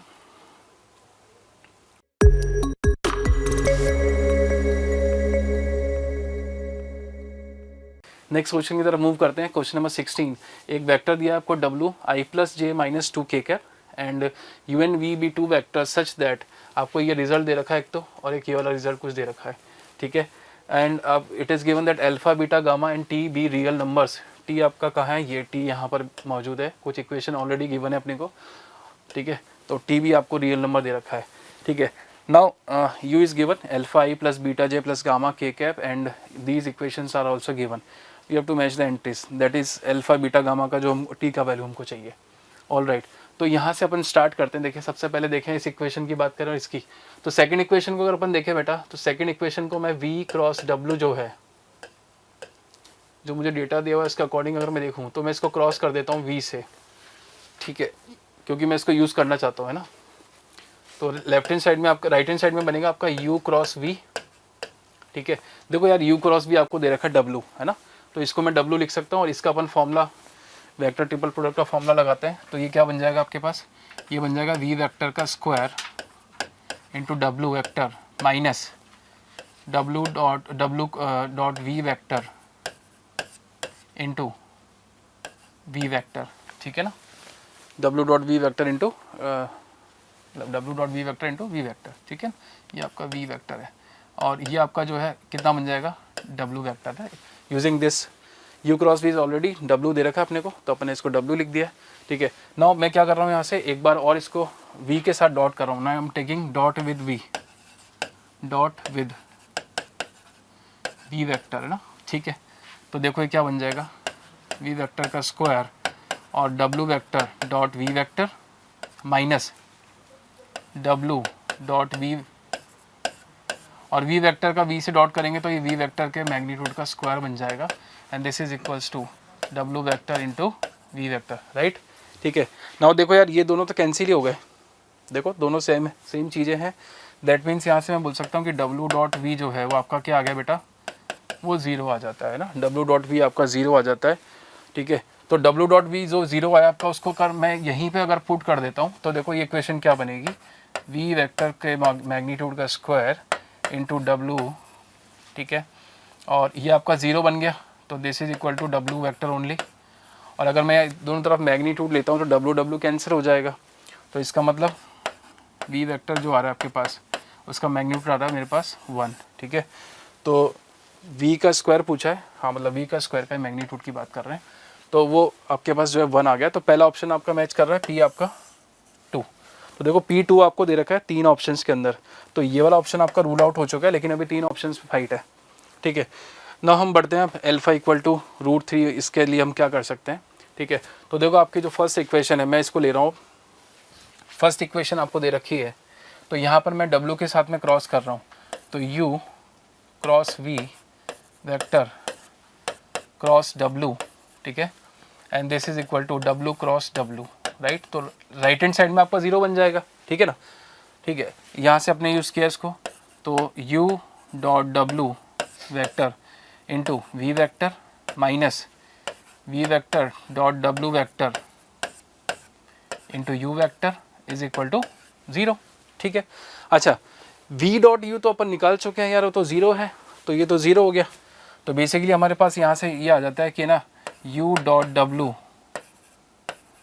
दिस इज इक्वल टू 0, ये भी 0 है, u डॉट w 0 है यार, w दे रखा है आपको, u दे रखा है, दैट मीन्स आपके पास ऑलरेडी 3 इक्वेशन थी, एक इक्वेशन यहाँ से आ जाएगी, तो इसको अगर हम यूज़ करते हैं इसका और इसका हम क्या कर दें डॉट, और ये आपको 0 दे रखा है, तो देखो एक इक्वेशन आ रही है मेरे पास alpha plus beta minus 2 gamma, that means alpha plus beta minus 2 gamma equal to 0 हमारे पास आ जाता है, क्लियर है क्या। अच्छा तो देखो हमारे पास कितनी इक्वेशन होगी, एक इक्वेशन ये हो गई, ये हमारे पास सेकंड इक्वेशन है, ये हमारे पास बेटा थर्ड इक्वेशन दे रखी है, और ये हमारे को दे रखी है फोर्थ इक्वेशन, 4 इक्वेशन है हमारे पास, 4 वेरिएबल है, हम बहुत आसानी से सॉल्व कर सकते हैं, ठीक है। तो यहाँ से अगर मैं देखूँ फर्स्ट और लास्ट इक्वेशन को अगर अपन देखते हैं, देखो ये जो फर्स्ट वाली इक्वेशन ये वाली है हमारी, ये जो हमने अभी निकाली ये फर्स्ट इक्वेशन है, तो इस इक्वेशन को और इस इक्वेशन को अगर मैं सब्ट्रैक्ट कर देता हूँ, देखो तो अल्फ़ा बीटा आपका कैंसिल आउट हो जाएगा, ठीक है। तो क्या बनेगा, तो मैं यहाँ पे जो है नेक्स्ट पेज से कर देते हैं थोड़ा सा, तो फर्स्ट इक्वेशन आपकी मैं लिख दे रहा हूँ पहले, ये है हमारे पास alpha plus beta minus 2 gamma equal to 0, then fourth equation जो मुझे चाहिए अभी वो मैं लिख देता हूँ alpha plus beta minus T gamma, alpha plus beta minus T gamma is equal to 0, ठीक है क्या। अच्छा तो यहाँ से अगर अपन देखें इसको मैं सब्ट्रैक्ट कर देता हूँ, minus minus and this becomes plus, तो ये कैंसिल आउट हो जाएगा, मेरे पास क्या आ जाएगा, यहाँ से गामा कॉमन लेता हूँ मैं, तो मेरे पास आ रहा है टी माइनस 2 इक्वल टू 0, तो यहाँ से 2 पॉसिबिलिटी है, गामा इक्वल टू 0 और t इक्वल टू 2, तो t इक्वल टू 2 ले रहे हैं तो उसके अंदर अल्फ़ा बीटा गामा आपके सेम आ जा रहे हैं ना, ठीक है। तो हम गामा इक्वल टू 0 को कंसीडर करते हैं, गामा को हमने 0 लिया है, राइट। अच्छा प्रीवियस स्लाइड पे चलते हैं फिर से, तो देखो गामा इक्वल टू 0 है, तो आपसे पूछा है alpha equal to √3 then gamma square equal to, तो गामा तो हमारा 0 ही है, दैट मीन्स ये तो हमारा कौन सा ऑप्शन मैच हो गया, फर्स्ट वाला है ना, तो Q का मेरा फर्स्ट वाला आ रहा है, तो इसका मतलब अभी इन दोनों ऑप्शंस में हमारा फाइट है, ये वाला भी हमारा कैंसिल आउट हो गया, आंसर A और C में से कुछ होने वाला है, राइट। देन अल्फ़ा आपको, अच्छा यहाँ से अगर अपने जो है गामा 0 है, तो इस इक्वेशन को अगर मैं देखूँ फोर्थ इक्वेशन से, तो गामा 0 तो अल्फ़ा प्लस बीटा कितना है 0, अल्फ़ा प्लस बीटा 0 है भाई, तो अल्फा प्लस बीटा अगर आपके पास 0 है, इसका मतलब क्या हो गया, अल्फा जो है माइनस बीटा के इक्वल है। तो यहाँ से आपसे जो नेक्स्ट वाला क्वेश्चन पूछा है आर वाला, ये बोलता है अल्फा इक्वल टू √3 है, तो बीटा प्लस गामा बताओ कितना होगा। तो गामा बेटा आपका 0 आ चुका है ऑलरेडी, और बीटा जो है किसका हो जाएगा, माइनस अल्फा के बराबर। तो माइनस अल्फा का स्क्वायर अल्फा स्क्वायर ही हो जाएगा, दैट मीन्स ये वैल्यू कितना आ जाएगा 3। तो आर वाले का जो ऑप्शन बच रहा है वो आपके पास फोर्थ ऑप्शन मैच कर रहा है, इसका आंसर 3 आ रहा है। तो आर वाले का 4, देखो अभी भी एक फाइट है यहाँ पर, यहाँ भी सेम आ रहा है ना। तो यहाँ पर 2 ऑप्शन में फाइट चल रही है, तो इसमें आपको लास्ट वाला भी सॉल्व करना ही पड़ेगा इसमें, है ना। यहाँ पर अपने पास ऑप्शन नहीं है, पिछले क्वेश्चन में हम ऐसा कर पाए थे। तो एस वाले पार्ट को भी देख लेते हैं। अल्फा इक्वल टू √2 है, then t + 3 is equal to, है ना। तो अल्फा का वैल्यू √2 है, तो अल्फा तो 0 ही है आपका, है ना।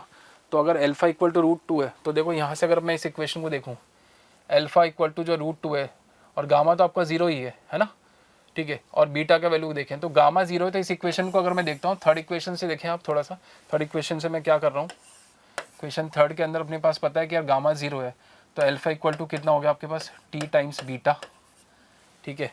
तो अल्फा बीटा, तो यहाँ से t का वैल्यू कितना आता है, -1, क्योंकि अल्फा बीटा तो एक दूसरे के अपोजिट है, तो t का वैल्यू -1 आ रहा है हमारे पास। t का वैल्यू -1 हम यहाँ रखते हैं, तो -1 + 3 कितना हो जाएगा 2। दैट मीन्स एस वाला जो है हमारा 3 की तरफ इशारा कर रहा है, ठीक है। और ऑप्शन 3 आपका मेरे ख्याल से यहाँ पर है। तो फाइनली हम पहुँच चुके हैं हमारे आंसर पे, हमारा आंसर हो जाएगा बेटा सी, ठीक है ना। तो इसी के साथ जो है ये आपका क्वेश्चन नंबर 16 फिनिश होता है।